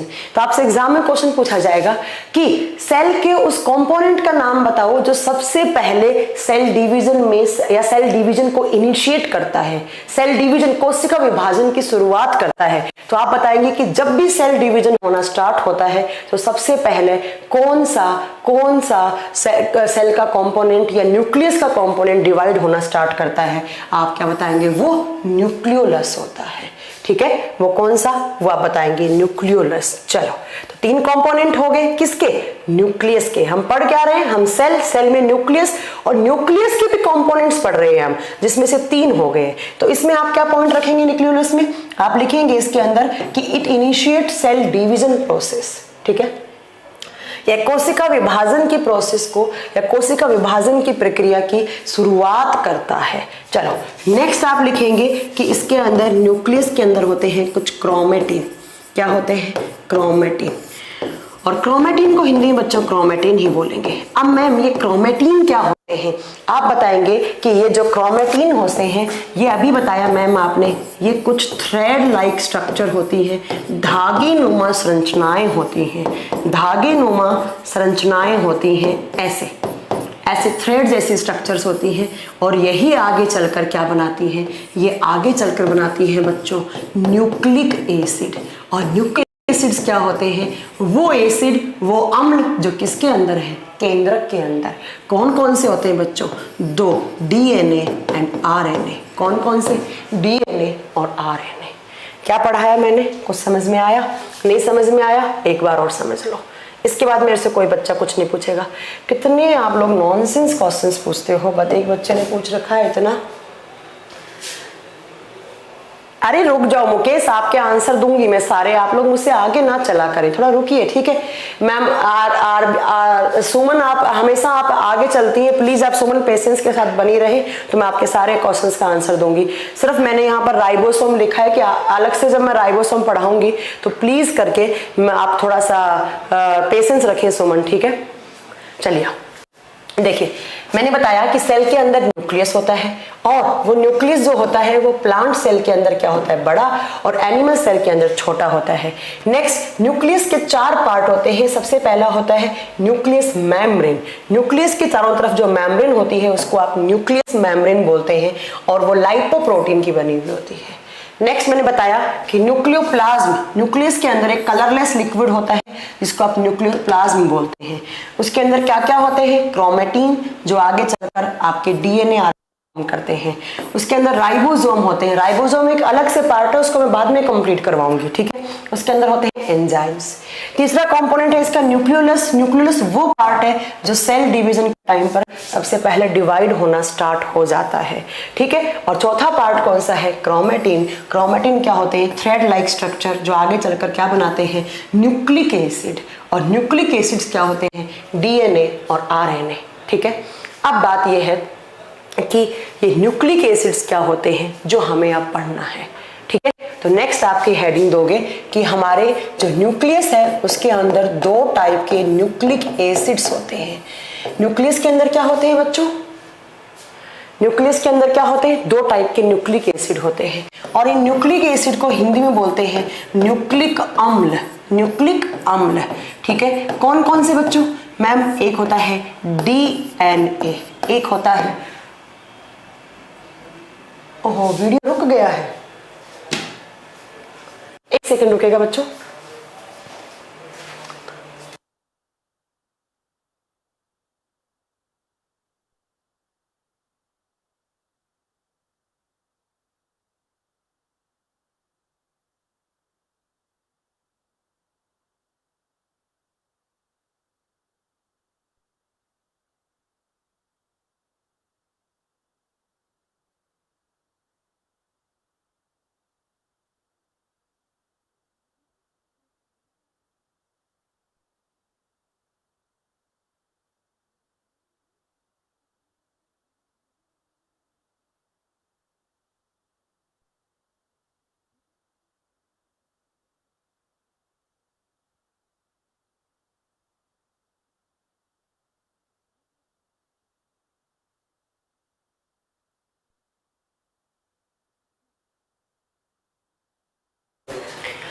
अच्छा, अभी सही चल गया है मैम? वीडियो नहीं चल रहा है, कोई टेक्निकल इश्यू हुआ है।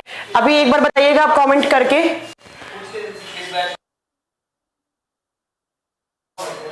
प्लीज एक बार देखिएगा वीडियो अभी सही हुआ है क्या?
बोलूं?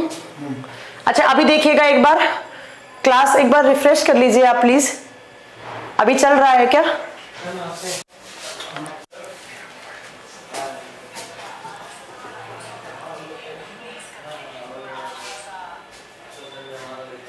अब घूम गया सेंटर पर।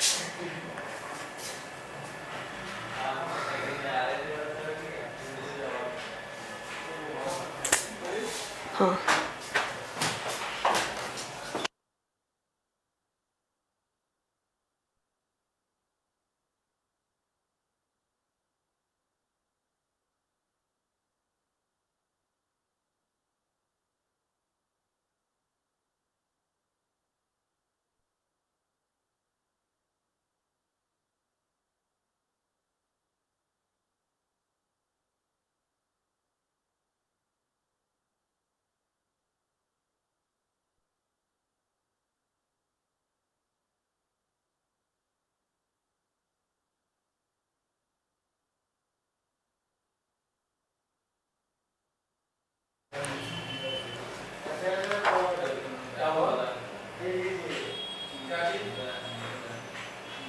कहाँ पर है?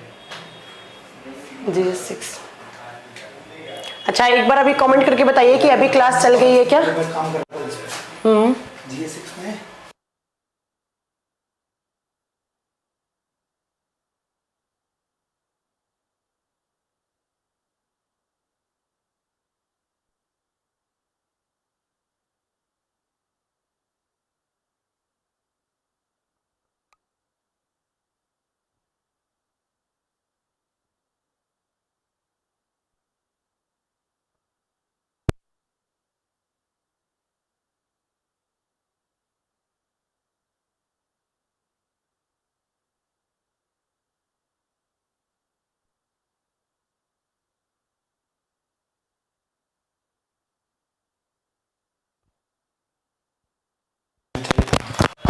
चलिए अभी साउंड भी सही हो गई होगी, एक्चुअली वो बैटरी प्रॉब्लम थी, तो बैटरी लो हो गई थी तो वो चेंज कर दी है।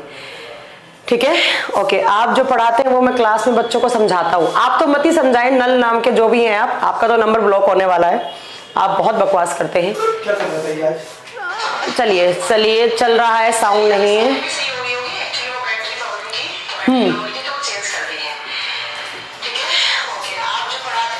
ठीक है, चलिए तो आप देखिए, नेक्स्ट हम पढ़ रहे थे न्यूक्लियस। मैं एक बार रिपीट कर देती हूँ अगर आपका वीडियो रुक गया था तो।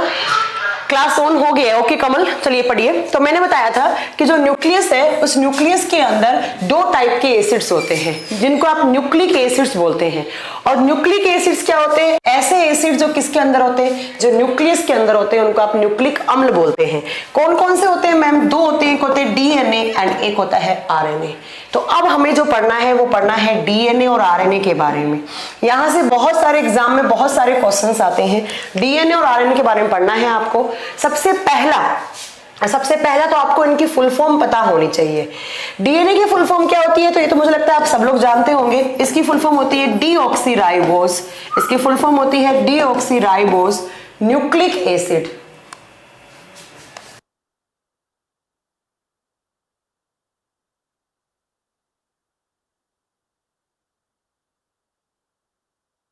हाँ देखिए, डीएनए का फुल फॉर्म होता है deoxyribose nucleic acid. Deoxyribose nucleic acid. अब हिंदी मीडियम वाले बच्चों को मैं बता दूं, सेम नाम हिंदी में होगा, डीऑक्सीराइबोस न्यूक्लिक एसिड की जगह अम्ल हो जाएगा। ठीक है, और आरएनए का फुल फॉर्म होता है राइबोस न्यूक्लिक एसिड।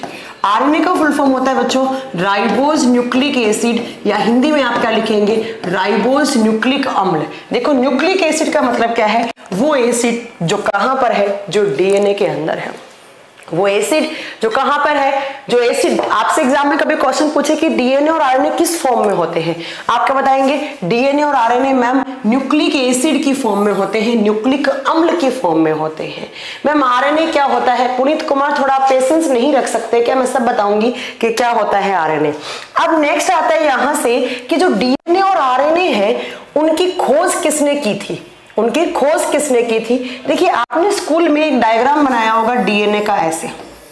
ठीक है, मैं अगर आपसे यहां से ना दो टाइप के क्वेश्चन आते हैं, जरा ध्यान से सुनिए। कौन कौन से क्वेश्चन?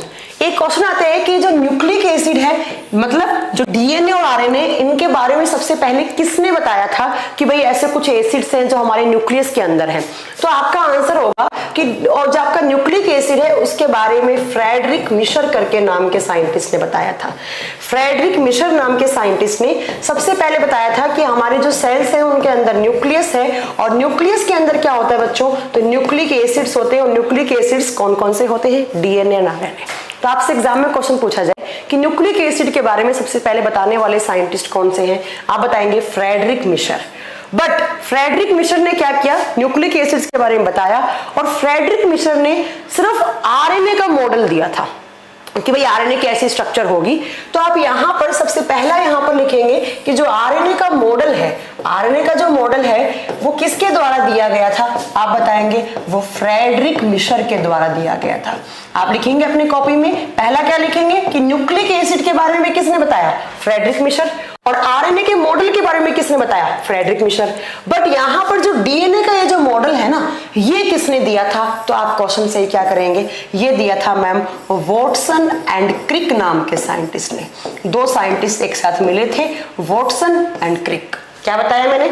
न्यूक्लिक एसिड के बारे में सबसे पहले फ्रेडरिक मिशर ने बताया था, जबकि जो आपके डीएनए है उसके बारे में उसका जो मॉडल था वो वॉटसन और क्रिक ने दिया, और आरएनए का जो मॉडल है वो फ्रेडरिक मिशर ने दिया। किसने दिया बच्चों?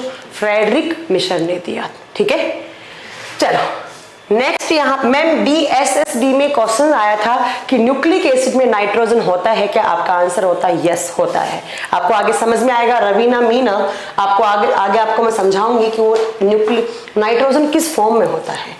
ठीक है, चलो नेक्स्ट यहां से क्वेश्चन क्या आता है कि जो डीएनए और आरएनए है ये कहां कहां होते हैं? अगर मैं बात करूं, यहां की साइड लिखूं मैं डीएनए और यहां की साइड लिखूं मैं आरएनए। सेल के अंदर ये डीएनए आरएनए कहां कहां होते हैं? तो जरा डीएनए की बात करती हूं मैं, ये कहां कहां होते हैं? ये तीन जगह होता है सेल के अंदर। पहला होता है ये न्यूक्लियस के अंदर, केंद्रक के अंदर आपका डीएनए होता है, राइट। मैम केंद्रक के अंदर तो होगा ही होगा, न्यूक्लिक एसिड नाम है तो होगा ही होगा, ठीक है। नेक्स्ट है आपका कि ये जो डीएनए है बच्चों वो माइटोकॉन्ड्रिया में भी होता है। कहाँ होता है वो? माइटोकॉन्ड्रिया में होता है, ठीक है। तीसरा है एक प्लांट सेल के अंदर एक अलग से कंपोनेंट होता है जिसका नाम होता है बच्चों क्लोरोप्लास्ट। जिसका नाम क्या होता है बच्चों? क्लोरोप्लास्ट, और जिसको हिंदी मीडियम वाले बच्चे लिखेंगे पर्णहरित, जिसमें हरे रंग वाले पिगमेंट्स होते हैं।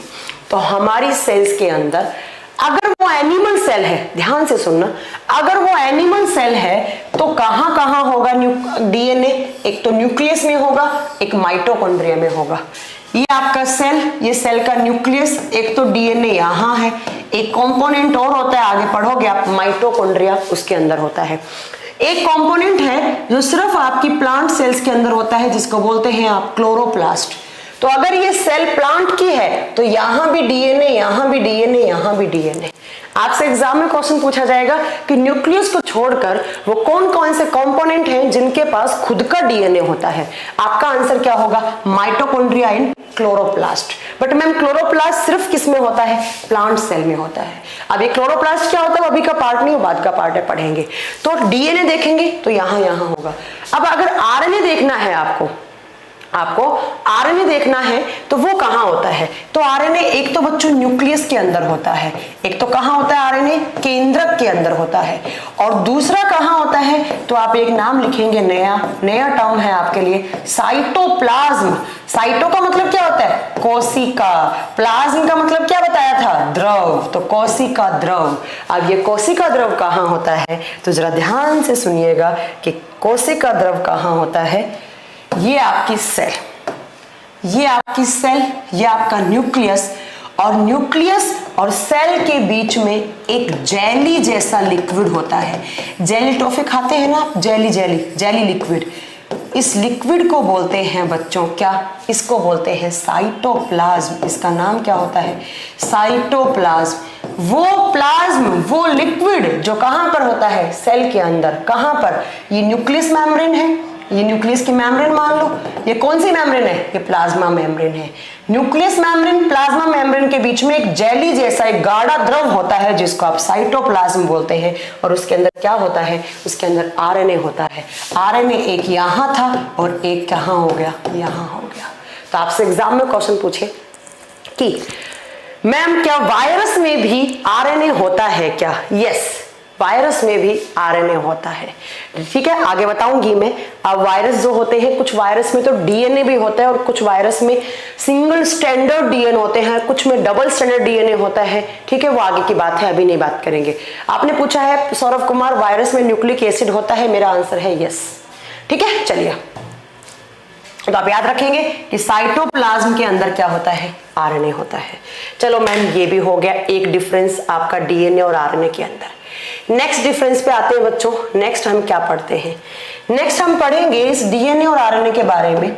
अगर मैं डीएनए की बात करूं तो आपने स्कूल में डायग्राम कैसा बनाया था डीएनए का? बिल्कुल ऐसा बनाया होगा, एक बार ऐसे फिर एक बार ऐसे। कितने स्ट्रैंड हो गए? 2, ठीक है। कितने हो गए? 2। तो आप बताएंगे कि एक तो ये स्ट्रैंड है, एक ये है, और इनको बोलते हैं हेलिक्स। और हेलिक्स का मतलब होता है कुंडलित, हिंदी में होता है कुंडलित। तो मैं आपको बताऊं, जो डीएनए होता है वो कैसा होता है? वो डबल हेलिक्स होते हैं, उसके अंदर 2 कुंडलियां होती हैं, ठीक है। दूसरा, अगर आप बात करें आरएनए की, तो आरएनए बच्चों सिंगल हेलिक्स होता है। तो आपसे पूछा जाए कि कौन सा न्यूक्लिक एसिड है जो सिंगल हेलिक्स है, आपका आंसर क्या होगा? आरएनए। कौन सा न्यूक्लिक एसिड है कौन सा न्यूक्लिक एसिड है जो डबल हेलिक्स है? आपका आंसर क्या होगा? वो डीएनए है। क्या आंसर होगा आपका? डीएनए। चलो मैम, इतनी बात हो गई। अब बात आती है कि मैम ये डीएनए आरएनए होते क्या हैं? ये डीएनए आरएनए होते क्या हैं? ये किसके बने हुए होते हैं? तो मैं आपको बताऊं, ये जो डीएनए और आरएनए होते हैं ये न्यूक्लियोटाइड्स के बने हुए होते हैं। आप बताएंगे कि जो न्यूक्लिक एसिड्स होते हैं, nucleic acids are made up of nucleotides. जो न्यूक्लिक एसिड है वो किसके बने हुए हैं बच्चों? वो न्यूक्लियोटाइड्स के बने हुए होते हैं, और हिंदी में भी क्या नाम होगा कि न्यूक्लिक अम्ल न्यूक्लियोटाइड के बने हुए होते हैं। अब मैम एक नया टर्म आ गया हमारे सामने, ये न्यूक्लियोटाइड्स क्या होते हैं? जरा ध्यान से सुनिएगा, एनडीए के एग्जाम में ये क्वेश्चन आता है, ठीक है। चलो देखो क्या क्या होता है। न्यूक्लियोटाइड्स होते हैं सुगर। सुगर का मतलब क्या होता है? यहां पर सुगर का मतलब है बच्चों कार्बोहाइड्रेट, जो कार्बन, हाइड्रोजन और ऑक्सीजन से मिलकर बना हुआ हो, उसको बोलते हैं आप सुगर। दूसरा, यहां पर कुछ होते हैं बेस, और बेस क्या होते हैं बच्चों? क्षार। बेस की हिंदी क्या होती है? क्षार। और यहां पर होता है फॉस्फोरिक एसिड। कौन सा एसिड होता है? Phosphoric acid. आपसे एग्जाम में क्वेश्चन पूछा जाएगा कि डीएनए और आरएनए के स्ट्रक्चर में कौन सा अम्ल होता है, आप क्या बताएंगे? आप क्या बताएंगे बच्चों? आप बताएंगे फॉस्फोरिक एसिड, फॉस्फोरिक अम्ल। आपसे एग्जाम में पूछा जाएगा कि न्यूक्लियोटाइड्स कौन कौन से कंपोनेंट के बने हुए होते हैं, आपके पास आंसर आएगा उसमें कुछ सुगर्स होती हैं। अब वो सुगर कौन सी है बात की बात करेंगे, ठीक है। दूसरा मैम कुछ क्षार होते हैं, बेस होते हैं, वो भी आगे बताएंगे क्या होता है। नेक्स्ट कौन सा एसिड? Phosphoric acid. अब जरा ध्यान से सुनो मेरा एक पॉइंट, ध्यान से मेरा एक पॉइंट सुनिएगा। सुगर प्लस बेस को कहा जाता है न्यूक्लियोसाइड। सुगर प्लस बेस को कहा जाता है न्यूक्लियोसाइड। स्पेलिंग थोड़ा सा गलत हो गया, सही लिखिए, न्यूक्लियोसाइड। अब आप मेरे एक क्वेश्चन का आंसर दो, क्या मैं ये कह सकती हूं कि जो आपके डीएनए आरएनए हैं वो न्यूक्लियोसाइड और फॉस्फोरिक एसिड के बने हुए होते हैं? यस मैम, आप कह सकते हैं, क्योंकि न्यूक्लियोसाइड क्या होते हैं? Sugar plus base.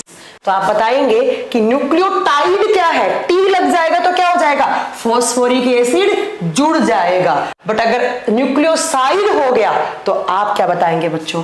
तो आप बताएंगे वो सुगर प्लस बेस के बने हुए होते हैं, वो सुगर प्लस बेस। तो आपके पास कभी एग्जाम में आ जाए न्यूक्लियोटाइड्स इज इक्वल टू, तो आप बताएंगे न्यूक्लियोसाइड्स प्लस फॉस्फोरिक एसिड, ठीक है। प्लस क्या हो जाएगा? Phosphoric acid.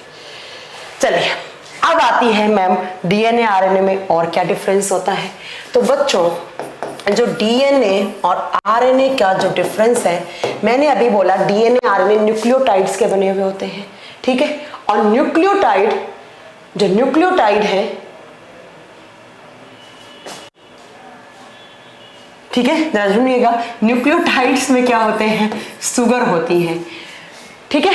अब आपसे क्वेश्चन पूछा जाएगा कि डीएनए में कौन सी सुगर है और आरएनए में कौन सी सुगर है। जरा ध्यान दीजिएगा, डीएनए में जो सुगर होती है उसको बोलते हैं डीऑक्सीराइबोज सुगर, डीऑक्सीराइबोज सुगर। और जो आरएनए होता है उसके अंदर कौन सी सुगर होती है? आप बताएंगे आरएनए के अंदर राइबोज सुगर होता है, इसलिए ये आरएनए है और ये डीएनए है, ये आरएनए और ये डीएनए। एक मैं आपको डिफरेंस और बताऊं, जरा बताइएगा। यहां पर है डाई, डाई का मतलब क्या होता है? दो। यहां पर सिंगल है राइबोस, यहां पर बच्चों क्या होता है? आप बताएंगे यहां पर दो सुगर होती हैं। और कौन सी सुगर आप बताओगे? डीएनए में दो पेंटोज सुगर होती है। कौन सी सुगर? दो पेंटोज सुगर। अब किसी को तो ये भी नहीं पता पेंटोज का मतलब क्या होता है? 5 कार्बन वाली सुगर। कौन सी सुगर? 5 कार्बन वाली सुगर। आपसे एग्जाम में पूछा जाए कि डीएनए में कितने कार्बन की सुगर होती है, आप बताएंगे 5। और कितनी सुगर होती हैं? 2, इसलिए इसका नाम क्या पड़ गया? डाईऑक्सीराइबोज सुगर। बट मैम पीएमटी में भी यहीं से आते हैं क्वेश्चन। हाँ अंकित, पीएमटी का थोड़ा सा लेवल बढ़ जाता है और बाकी आपके कंपटीशन एग्जाम के लिए बहुत मोर देन सफिशिएंट है अंकित राठौड़, ठीक है बच्चा। चलिए अब बात आती है आरएनए में। आरएनए में एक सुगर होती है, बट होगी यहाँ पर भी पेंटोज। आप बताएंगे कि यहाँ पर एक सुगर होगी, बट यहाँ पर कितनी सुगर थी? आप बताएंगे यहाँ पर मैम 2 सुगर थी। ये मेन डिफरेंस है। एक और आप क्या बताएंगे? यहाँ डीऑक्सीराइबोज सुगर, बट वो 2 होती है। कितने कार्बन वाली सुगर? 5 कार्बन वाली। ऐसे बनाई होगी ना स्कूल में, 5 कार्बन वाली, ऐसे बनाई कभी सुगर? अगर नहीं बनाई तो आगे पढ़ाएंगे हम आपको, ठीक है। चलो नेक्स्ट चलते हैं हम डीएनए आरएनए में, और क्या पढ़ सकते हैं हम डीएनए और आरएनए में। नेक्स्ट हम पढ़ेंगे जो डीएनए और आरएनए है, पहले हम पढ़ेंगे डीएनए के बारे में। पहले हम पढ़ेंगे यहां पर डीएनए के बारे में। आपने स्कूल में जब डीएनए का डायग्राम बनाया था बच्चों, तो आपने वहां पर ऐसा बनाया होगा डायग्राम। जरा ध्यान से सुनिएगा एक एक बात, अगर कुछ एक लाइन भी स्किप कर दोगे ना तो सच्ची बता रही हूं आपको कुछ समझ में नहीं आएगा। आपने बिल्कुल ऐसे ही डीएनए का डायग्राम बनाया होगा, फिर आपने गौर से देखा होगा बच्चों, तो आज भी देखें ना अपनी बुक उठाकर, यहां लिखा होता है A double bond T C triple bond G, A double bond T C triple bond G, ऐसे ही वापस A double bond T C triple bond G, A double bond T C triple bond G, पक्का देखा होगा। ऐसे ही वापस यहाँ आया होगा A double bond T C triple bond G, A double bond T C triple bond G, देखा है कुछ? क्या होते हैं, क्या लिखा है ये A T C G alphabet, इनका मतलब क्या है? ये मैम ने क्या लिखा है बोर्ड पे? तो देखो ये मैम ने लिखे हैं बच्चों, इनको बोलते हैं नाइट्रोजीनियस बेस। इनको क्या बोलते हैं? इनको बोलते हैं, मैंने अभी बताया था ना डीएनए किसका बना हुआ होता है, शुगर प्लस बेस और प्लस क्या बताया था, फॉस्फोरिक एसिड, राइट। तो शुगर हमने पढ़ ली, डीएनए में डीऑक्सीराइबोस पेंटोस शुगर, आरएनए में राइबोस पेंटोस शुगर, राइट। अब बात आती है कि क्षार कौन से हैं, तो जरा ध्यान से सुनिएगा मेरा पॉइंट यहां पर। ये होते हैं नाइट्रोजीनियस, ये नहीं आएगा आगे, नाइट्रोजीनियस बेस, हिंदी में लिखेंगे नाइट्रोजन युक्त क्षार। अभी मुझसे एक बच्चे ने क्वेश्चन पूछा था कि मैम क्या न्यूक्लिक एसिड में नाइट्रोजन होता है, मैंने आंसर दिया था यस, न्यूक्लिक एसिड में नाइट्रोजन होता है। जो किसी बच्चे ने बताया था कि डीएसएसबी के एग्जाम में क्वेश्चन आया था, तो आपका आंसर वहां पर यस होना चाहिए था। ऐसे क्षार जिसके आगे, ऐसे क्षार जिसके आगे क्या जुड़ा हुआ हो, नाइट्रोजन जुड़ा हुआ हो, वो क्या कहलाते हैं, नाइट्रोजीनियस बेस कहलाते हैं। अब आपसे एग्जाम में क्वेश्चन पूछा जाएगा कि नाइट्रोजीनियस बेस कितने टाइप के होते हैं, आप बताओगे 2 टाइप के होते हैं। पहला है प्यूरीन, पहला कौन सा है बच्चों, आप बताएंगे पहला है प्यूरीन, दूसरा होता है पीरीमिडिन, हिंदी में लिखेंगे नाम सेम नाम होगा, पहला है प्यूरीन, दूसरा है पीरीमिडीन, ठीक है। ये क्या है, ये मैंने प्यूरीन पीरीमिडीन जोड़े हैं, राइट, और ये क्या है, नाइट्रोजीनियस बेस है। अब मैम आपसे एग्जाम में पूछा जाएगा बच्चों कि कितनी प्यूरीन होती है, कितनी पीरीमिडीन होती है, कितनी प्यूरीन, कौन कौन सी प्यूरीन, आप बताएंगे प्यूरीन 2 होती हैं, कौन कौन सी, एक ए और एक जी, एक ए लिखा मैम ने, एक जी लिखा। अब मैम ए का फुल फॉर्म क्या होता है, आप बताएंगे ए का फुल फॉर्म होता है बच्चों यहाँ पर एडिनोसिन। ए का मतलब क्या होता है, एडिनोसिन, क्या मतलब होता है, एडिनोसिन। और जी का मतलब क्या होता है बच्चों, जी का मतलब होता है ग्वानीन, क्या मतलब होता है, ग्वानीन, क्या मतलब होता है बच्चों, ग्वानीन, ठीक है। अब बात आती है मैम पीरीमिडीन कितनी होती है, आप बताएंगे पीरीमिडीन 3 होती है, कौन कौन सी, देखो आप जरा डायग्राम में देखो, ए आ गया, जी आ गया, ए और जी क्या है, ए जी, ऐसे याद कर लो, ए जी क्या है, प्यूरीन। कौन कौन सा बचा, यहां से एक सी बचा, एक टी बचा और एक और होता है यू, सी टी यू, ये 3 होती है पीरीमिडीन। अब इनकी फुल फॉर्म लिखो, पहला फुल फॉर्म है आपका साइटोसिन, ये साइटोसिन होता है बच्चों, इसको साइटोकाइनिन मत कर देना, काइनिन करते ही गलत हो जाएगा। टी का मतलब होता है बच्चों थाइमीन, और यू का मतलब होता है बच्चों यूरेसिल, क्या मतलब होता है, यूरेसिल। क्या बता रही हूं मैं, कुछ पल्ले पड़ रहे हैं आप लोगों के। मैंने बताया कि ये जो डीएनए आरएनए होते हैं बच्चों, इनके अंदर कुछ बेस होते हैं, कुछ क्षार होते हैं, ठीक है, उनको बोलते हैं आप नाइट्रोजीनियस बेस। 2 टाइप के होते हैं, एक होते हैं प्यूरीन, एक होते हैं पीरीमिडीन। अगर प्यूरीन की बात करूं, अगेन 2 टाइप के होते हैं, कौन कौन से, एडिनोसिन एंड ग्वानिन। अगर पीरीमिडीन की बात करूं, वो 3 टाइप के होते हैं, साइटोसिन, थाइमीन एंड यूरेसिल। कितने टाइप के, 3 टाइप के। मैम यू कहां से आया, कमल हैव पे पेशेंस, प्लीज मेरी क्लास में आप पेशेंस के साथ बैठे, आपको सब समझ में आएगा। जितने आपने सोचा भी नहीं है ना उस लेवल तक मैं आपको पढ़ाऊंगी, बट सिर्फ मेरी क्लास में मुझे पेशेंस चाहिए, ठीक है। अब बात आती है यहाँ पर इन नाइट्रोजीनियस बेस के अकॉर्डिंग डीएनए और आरएनए में क्या डिफरेंस होता है। अब आओ जरा ध्यान से, यहाँ पर अगेन बनाएंगे हम। अगर मैं डीएनए की बात करती हूँ बच्चों, तो डीएनए के डायग्राम में आपको मिलेगा A double bond T C triple bond G, A double bond T C triple bond G, A double bond T C triple bond G, A double bond T C triple bond G. आप सुनो ध्यान से, ध्यान से सुनो, ध्यान से सुनो मेरी बात। ये जो मैं डबल और ट्रिपल क्या बना रही हूं, मैं ये बॉन्ड बना रही हूं, मैं ये बंध बना रही हूं। ये आपस में जो बेस होते हैं वो बॉन्ड के थ्रू जुड़े हुए होते हैं। अब मैम बॉन्ड तो बहुत सारे होते हैं, हमने केमिस्ट्री में सुना है। एक होता है कोवलेंट बॉन्ड, एक होता है कोऑर्डिनेट बॉन्ड, एक होता है आयोनिक बॉन्ड, एक होता है वान डर वाल बॉन्ड, एक होता है मैम हाइड्रोजन। तो ये कौन से बॉन्ड है? और ये एग्जाम में क्वेश्चन भी पूछा हुआ है कि डीएनए की स्ट्रक्चर में कौन से बॉन्ड पाए जाते हैं बच्चों। याद रखिएगा ये होते हैं हाइड्रोजन बॉन्ड। कौन से बॉन्ड होते हैं ये? Hydrogen bond. तो आप लाइन क्या लिखोगे अपने कॉपी में? In the structure of DNA hydrogen bonds are present, ठीक है। डीएनए के स्ट्रक्चर में हाइड्रोजन बंध पाए जाते हैं। अब मैंने बोला कि जो डीएनए है उसमें ए को मैंने किसके साथ जोड़ा है? टी के साथ। कहने का मतलब क्या हो गया मैम, आपने किसको जोड़ा है? एडिनोसिन को। टी का मतलब क्या है? थाइमीन। मैंने डीएनए में एडिनोसिन को थाइमीन के साथ जोड़ा और कितने हाइड्रोजन के साथ? डबल हाइड्रोजन के साथ। एग्जाम में यही क्वेश्चन आएगा। मैंने दूसरा क्या किया, जो आपका सी है और सी क्या है? साइटोसिन, उसको किससे जोड़ा? जी से। जी क्या है? गुआनिन। कितने हाइड्रोजन से? 3 हाइड्रोजन से। तो जरा वापस आइए यहाँ पर, मैंने लिखा कि डीएनए में हाइड्रोजन बॉन्ड होते हैं। ए हमेशा डबल हाइड्रोजन के साथ टी से जुड़ता है और सी हमेशा ट्रिपल हाइड्रोजन के साथ जी से जुड़ता है। अब क्या मेरे क्वेश्चन का आंसर दे सकते हैं? मैंने आपसे पूछा कि डीएनए के स्ट्रक्चर में कौन कौन से प्यूरिन होते हैं और कौन कौन से यहाँ पर पिरिमिडिन होते हैं। ए क्या था? प्यूरिन। जी क्या था? प्यूरिन। तो 2 क्या हो गया डीएनए के स्ट्रक्चर में? प्यूरिन। टी क्या था?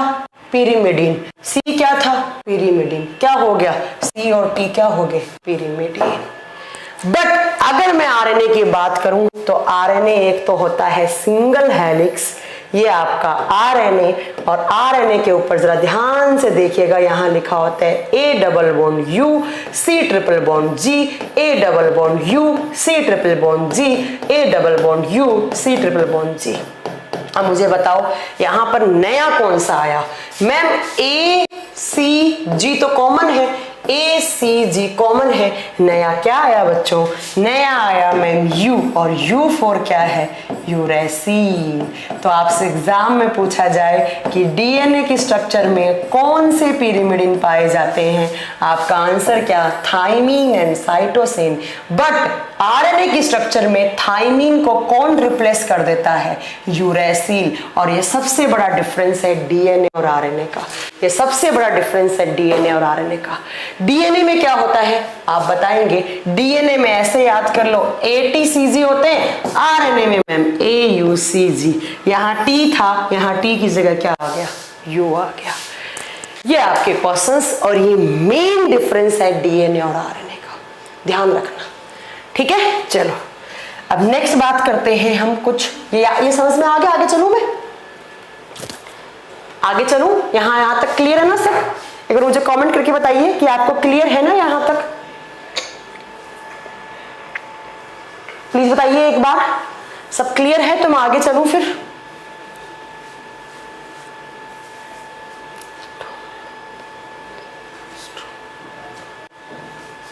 ओके मैम क्लियर है? यस मैम, कोई डाउट नहीं है? यस मैम, आप पढ़ाती हैं तो कोई डाउट नहीं रहता है। यस मैम, कोई डाउट नहीं है, प्लीज आप आगे पढ़ाएं। चलो, बड़े अच्छे इंटेलिजेंट बच्चे हैं आप तो। बस कुछ बच्चे ही हैं इस बैच में जो फालतू की बकवास करते हैं। नेक्स्ट सुनो आप, डीएनए आरएनए के बाद एक डिफरेंस और सुनो आप ध्यान से। एक नहीं, अभी तो हम बहुत सारे डिफरेंस पढ़ेंगे। चलो देखो, जो डीएनए है बच्चों ध्यान से सुनिएगा, जो डीएनए है उसके ऊपर कुछ अलग टाइप के प्रोटीन पाए जाते हैं और इन प्रोटीन को बोलते हैं आप हिस्टोन प्रोटीन। कौन से प्रोटीन? आप बताएंगे हिस्टोन प्रोटीन। बट अगर मैं आरएनए की बात करूं तो आरएनए में ऐसी कोई स्ट्रक्चर नहीं होती है, यहां पर हिस्टोन प्रोटीन नहीं होते हैं। तो कभी कभी एग्जाम में क्वेश्चन आता है, ठीक है, कभी कभी एग्जाम में क्वेश्चन आता है बच्चों कि जो हिस्टोन प्रोटीन होते हैं वो कौन से न्यूक्लिक एसिड पे होते हैं। आप क्या बताएंगे? हिस्टोन प्रोटीन किस पे होते हैं? डीएनए पे होते हैं। आरएनए ऑप्शन हो तो आप क्या बोलेंगे? वो गलत है। अगर आरएनए ऑप्शन हो तो वो क्या होगा? गलत है। अब मैंने एक डीएनए का डायग्राम बनाया बच्चों, यहां से ना आपके, चलो पीछे वाले देख लेते हैं, यहां पर आओ। ये मैंने डीएनए का डायग्राम बनाया ऐसे, ये सब मैं रफ कर देती हूँ ताकि आपको थोड़ा अच्छे से समझ में आए। देखो बच्चों, ये मैंने डीएनए का डायग्राम बनाया। कुछ यहां से ना आपसे कुछ वैल्यू पूछी जाती है। इससे आपसे पूछा जाता है कि एक हेलिक्स ये है, एक हेलिक्स ये है। थोड़ा इसको इधर ले जाऊं, आपको दिखने में कुछ दिक्कत हो रही हो तो देखिए, एक हेलिक्स ये है, एक हेलिक्स ये है। इन दोनों हेलिक्स के बीच में डायमीटर कितना होता है? आपसे क्वेश्चन पूछा जाएगा कि मैम साइंस एमसीक्यू में क्वेश्चन अलग है क्या? यस, साइंस एमसीक्यू बैच है, वो आपका प्रैक्टिस बैच है। उसमें मैं सिर्फ क्वेश्चंस करवाती हूँ और क्वेश्चंस के आंसर देती हूँ, और बाकी के 3 जो सही आंसर होता है उससे जितने भी आपका एग्जाम में क्वेश्चन बनते हैं वो बताती हूँ, और बाकी के 3 ऑप्शन को मैं बताती हूँ, एक्सप्लेन करती हूँ कि इनसे कैसे क्वेश्चन आ सकते हैं। तो वो बड़ा ही अच्छा क्वेश्चन है प्रैक्टिस के लिए, बड़ा ही अच्छा बैच है प्रैक्टिस के लिए, आप उसको परचेज कर सकते हैं। जो आपका साइंस एमसीक्यू प्रैक्टिस बैच नाम से है, तो वो आप परचेज कर सकते हैं, क्योंकि वहां से आपको बड़ा ही आपको प्रैक्टिस करवाई जाती है क्वेश्चंस की। चलिए देखिए, ये 2 हेलिक्स हैं, इन दोनों हेलिक्स के बीच का जो डायमीटर होता है वो कितना होता है? आप बताओगे वो 20 एंगस्ट्रॉम का होता है। ये आपका सीडीएस के पेपर का क्वेश्चन है कि डीएनए के जो 2 हेलिक्स हैं, 2 कुंडलियां हैं, उसके बीच का डायमीटर कितना है? आप क्या बताएंगे? वो 20 एंगस्ट्रॉम है। दूसरा, यहां से लेकर यहां तक का एक जो फोल्ड है, एक टर्न हो रहा है, ये टर्न हो रहा है ना डीएनए, इसको बोलते हैं ईच टर्न, प्रत्येक टर्न। ये जो टर्न लिया है उसका कितना, आपको पूछा जाएगा कि जो टर्न है इसकी लेंथ कितनी होती है। आप बताओगे डीएनए के अंदर जो प्रत्येक टर्न है, जो एक टर्न लेते हैं, उसकी जो लेंथ होती है वो कितनी होती है? आपका आंसर होगा कि प्रत्येक टर्न की लेंथ 24 एंगस्ट्रॉम होती है। कितने एंगस्ट्रॉम? 24 एंगस्ट्रॉम। ठीक है, 24 नहीं, 34 एंगस्ट्रॉम लिखा सही है, बोला गलत है। ठीक है, ये 20 एंगस्ट्रॉम है, यहां से लेकर यहां तक का कितना है?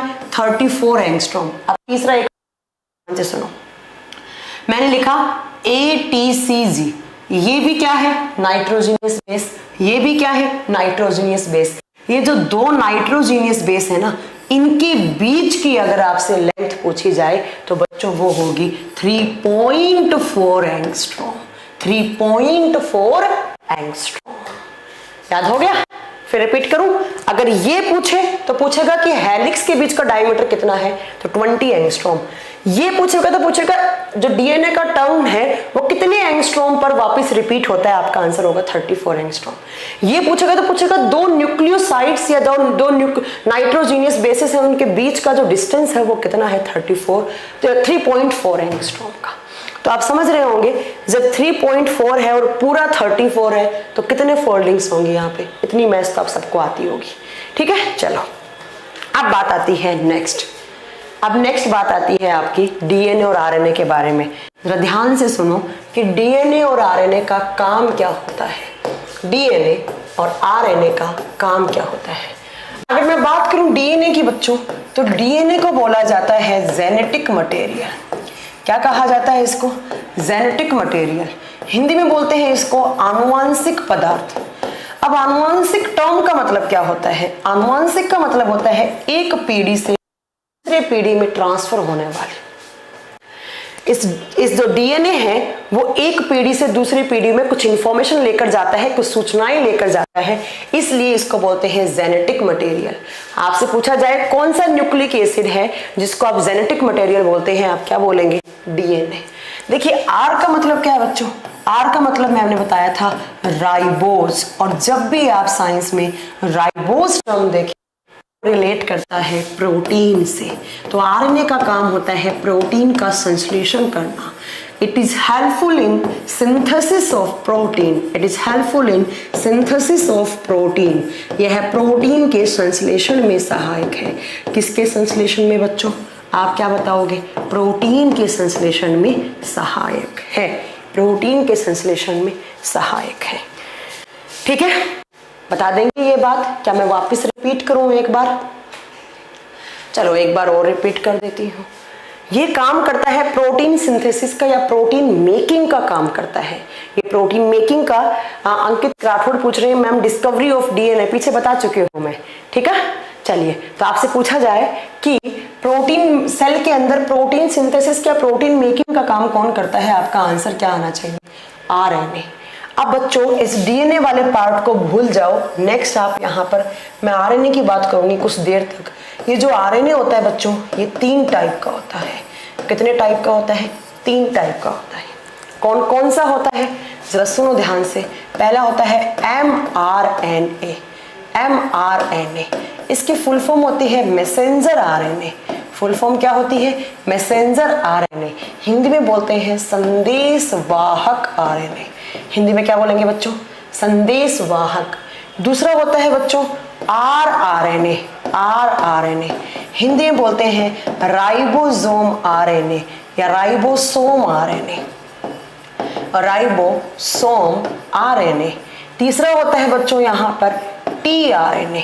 tRNA जिसको बोलते हैं आप transfer RNA. Transfer RNA, transfer को हिंदी में बोलते हैं शायद स्थानांतरण, तो स्थानांतरित आरएनए, स्थानांतरित आरएनए। आपसे एग्जाम में पूछा जाए कि जो डीएनए आरएनए है उसके कितने टाइप होते हैं, आप क्या बताएंगे? आप बताएंगे 3 टाइप के होते हैं। कौन कौन सा? M, are, T. एम का मतलब क्या है? मैसेंजर। दूसरा कौन सा होता है? आप बताएंगे यहां से rRNA, और तीसरा कौन सा होता है? tRNA। ठीक है, चलो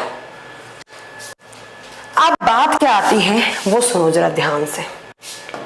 mRNA, mRNA इसको बोलते हैं आप मैसेंजर आरएनए। ये एक तरीके का मैसेज लाने का काम करता है सेल के अंदर कि भाई सेल के किस कंपोनेंट को कितने प्रोटीन की रिक्वायरमेंट है। दूसरा राइबोसोम आरएनए क्या करता है? प्रोटीन का प्रोडक्शन करने में हेल्पफुल होता है। तीसरा ट्रांसफर आरएनए ट्रांसफर करने में हेल्पफुल होता है। एक्चुअली यहाँ पे कुछ प्रोसेस होती है, ट्रांसक्रिप्शन, ट्रांसलेशन, ये आपको ज्यादा नहीं पढ़नी है क्योंकि यहाँ पर आपके वनडे कंपटीशन एग्जाम में नहीं आता है। ये बायोटेक्नोलॉजी का पार्ट होता है, वो आपको यहाँ नहीं पढ़ना होता है। फिर भी अगर आपको कुछ सुनना है तो एक लाइन में बताऊंगी मैं सिर्फ कि यहाँ पर क्या होता है। यहाँ पर सबसे पहले प्रोसेस होती है पढ़ना है तो आप पढ़ सकते हैं, हिंदी में बोलते हैं अनुलेखन। अनुलेखन अगर नहीं समझ में आए तो प्लीज मुझसे वापस बताएं क्योंकि थोड़ा सा टफ है और आपके एग्जाम का काम का नहीं है। ठीक है, देखिए ट्रांसलेशन, ट्रांसलेशन वो प्रोसेस है जिसके थ्रू डीएनए जो होता है वो पहले कन्वर्ट होता है एमआरएनए में। डीएनए कन्वर्ट होता है एमआरएनए में। ठीक है, इसको बोलते हैं आप ट्रांसलेशन। और देन एमआरएनए से आगे चलकर आपका आरआरएनए बनता है और वो बनाता है आपका प्रोटीन। वो क्या बनाता है? प्रोटीन बनाता है। देन क्या होता है? देन ये जो प्रोटीन होते हैं वो टीआरएनए के थ्रू से ट्रांसफर हो जाते हैं। वो टीआरएनए के थ्रू से, ट्रांसफर आरएनए के थ्रू से क्या होते हैं? ट्रांसफर हो जाते हैं। ठीक है, और ये आपका अब ये ट्रांसलेशन, इस प्रोसेस को ट्रांसक्रिप्शन बोलते हैं, इसको ट्रांसलेशन बोलते हैं। आपको इतना नहीं पढ़ना है, आप याद रखिएगा पहले डीएनए, डीएनए से एमआरएनए बनता है, एमआरएनए से आरआरएनए, आरआरएनए प्रोटीन बनाता है क्योंकि राइबोसोम है, राइबोसोम का मतलब ही होता है प्रोटीन सिंथेसिस करना, और देन टीआरएनए उसको ट्रांसफर कराता है। ठीक है, अगर नहीं भी समझ में आ रहा है तो छोड़ दो, छोड़ दो। चलिए, ये आपका डीएनए और आरएनए कंप्लीट हो गया। अब एक एक करके हम पीछे की स्लाइड पे चलते हैं जल्दी से कि हमने कैसे क्या पढ़ना, कहाँ से स्टार्ट किया था, हमने क्या पढ़ना स्टार्ट किया था। आ जाइए यहाँ पर। पहला हमने पढ़ा सेल का कंपोनेंट। फर्स्ट कंपोनेंट कौन सा था? सेल वॉल था। पहला कंपोनेंट क्या था? Cell wall. उसके बाद नेक्स्ट हमने क्या पढ़ा था बच्चों? नेक्स्ट पढ़ा था सेल मेम्ब्रेन। उसके बाद तीसरा हम कहां पर आए थे? सेल मेम्ब्रेन में इतने सारे पॉइंट पढ़े थे, आप बता दोगे। उसके बाद आए थे हम न्यूक्लियस में। न्यूक्लियस कितने पार्ट होते हैं बच्चों? आप बताओगे। इसकी खोज की ब्राउन आरबी न्यूक्लियस नहीं होता है। उसके बाद आपने नेक्स्ट पढ़ा था कि कौन कौन से पार्ट होते हैं। पहला होता है मैम न्यूक्लियस मेम्ब्रेन, उसके बाद दूसरा पार्ट होता है मैम यहाँ पर न्यूक्लियस न्यूक्लियोप्लाज्म, तीसरा न्यूक्लियोलस पढ़ा था। न्यूक्लियोलस के बाद आपने पढ़ा था नेक्स्ट कौन सा? उसके बाद पढ़ा था क्रोमेटिन वाला पार्ट। क्रोमेटिन से क्या बनते हैं बच्चों? Nucleic acid.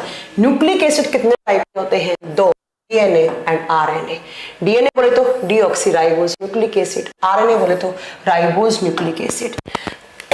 देन पढ़ा कि डबल हेलिक्स है, ये क्लोरोप्लास्ट में प्लांट सेल में होता है, माइटोकॉन्ड्रिया में होता है डीएनए और न्यूक्लियस में होता है, साइटोप्लाज्म न्यूक्लियस में होता है।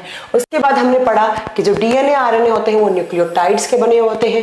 न्यूक्लियोटाइड्स क्या होता है? Sugar plus base plus phosphoric acid. Sugar सी इधर डीऑक्सीराइबोज, इधर राइबोज शुगर। नेक्स्ट आप क्या पढ़ोगे कि डीएनए आरएनए नाइट्रोजीनियस बेस होते हैं। कौन कौन से? Purine and थिमिडिन। प्यूरिन कितने? 3। और यहाँ डीएनए में ए हमेशा किसके साथ जुड़ता है? टी, और सी हमेशा साथ। और जबकि आरएनए में ए हमेशा किसके साथ? बूंद से जी के साथ जुड़ता है। अब बताइए यहाँ पर आपको कोई प्रॉब्लम है तो आज की क्लास में आपको इतना ही याद रखना है।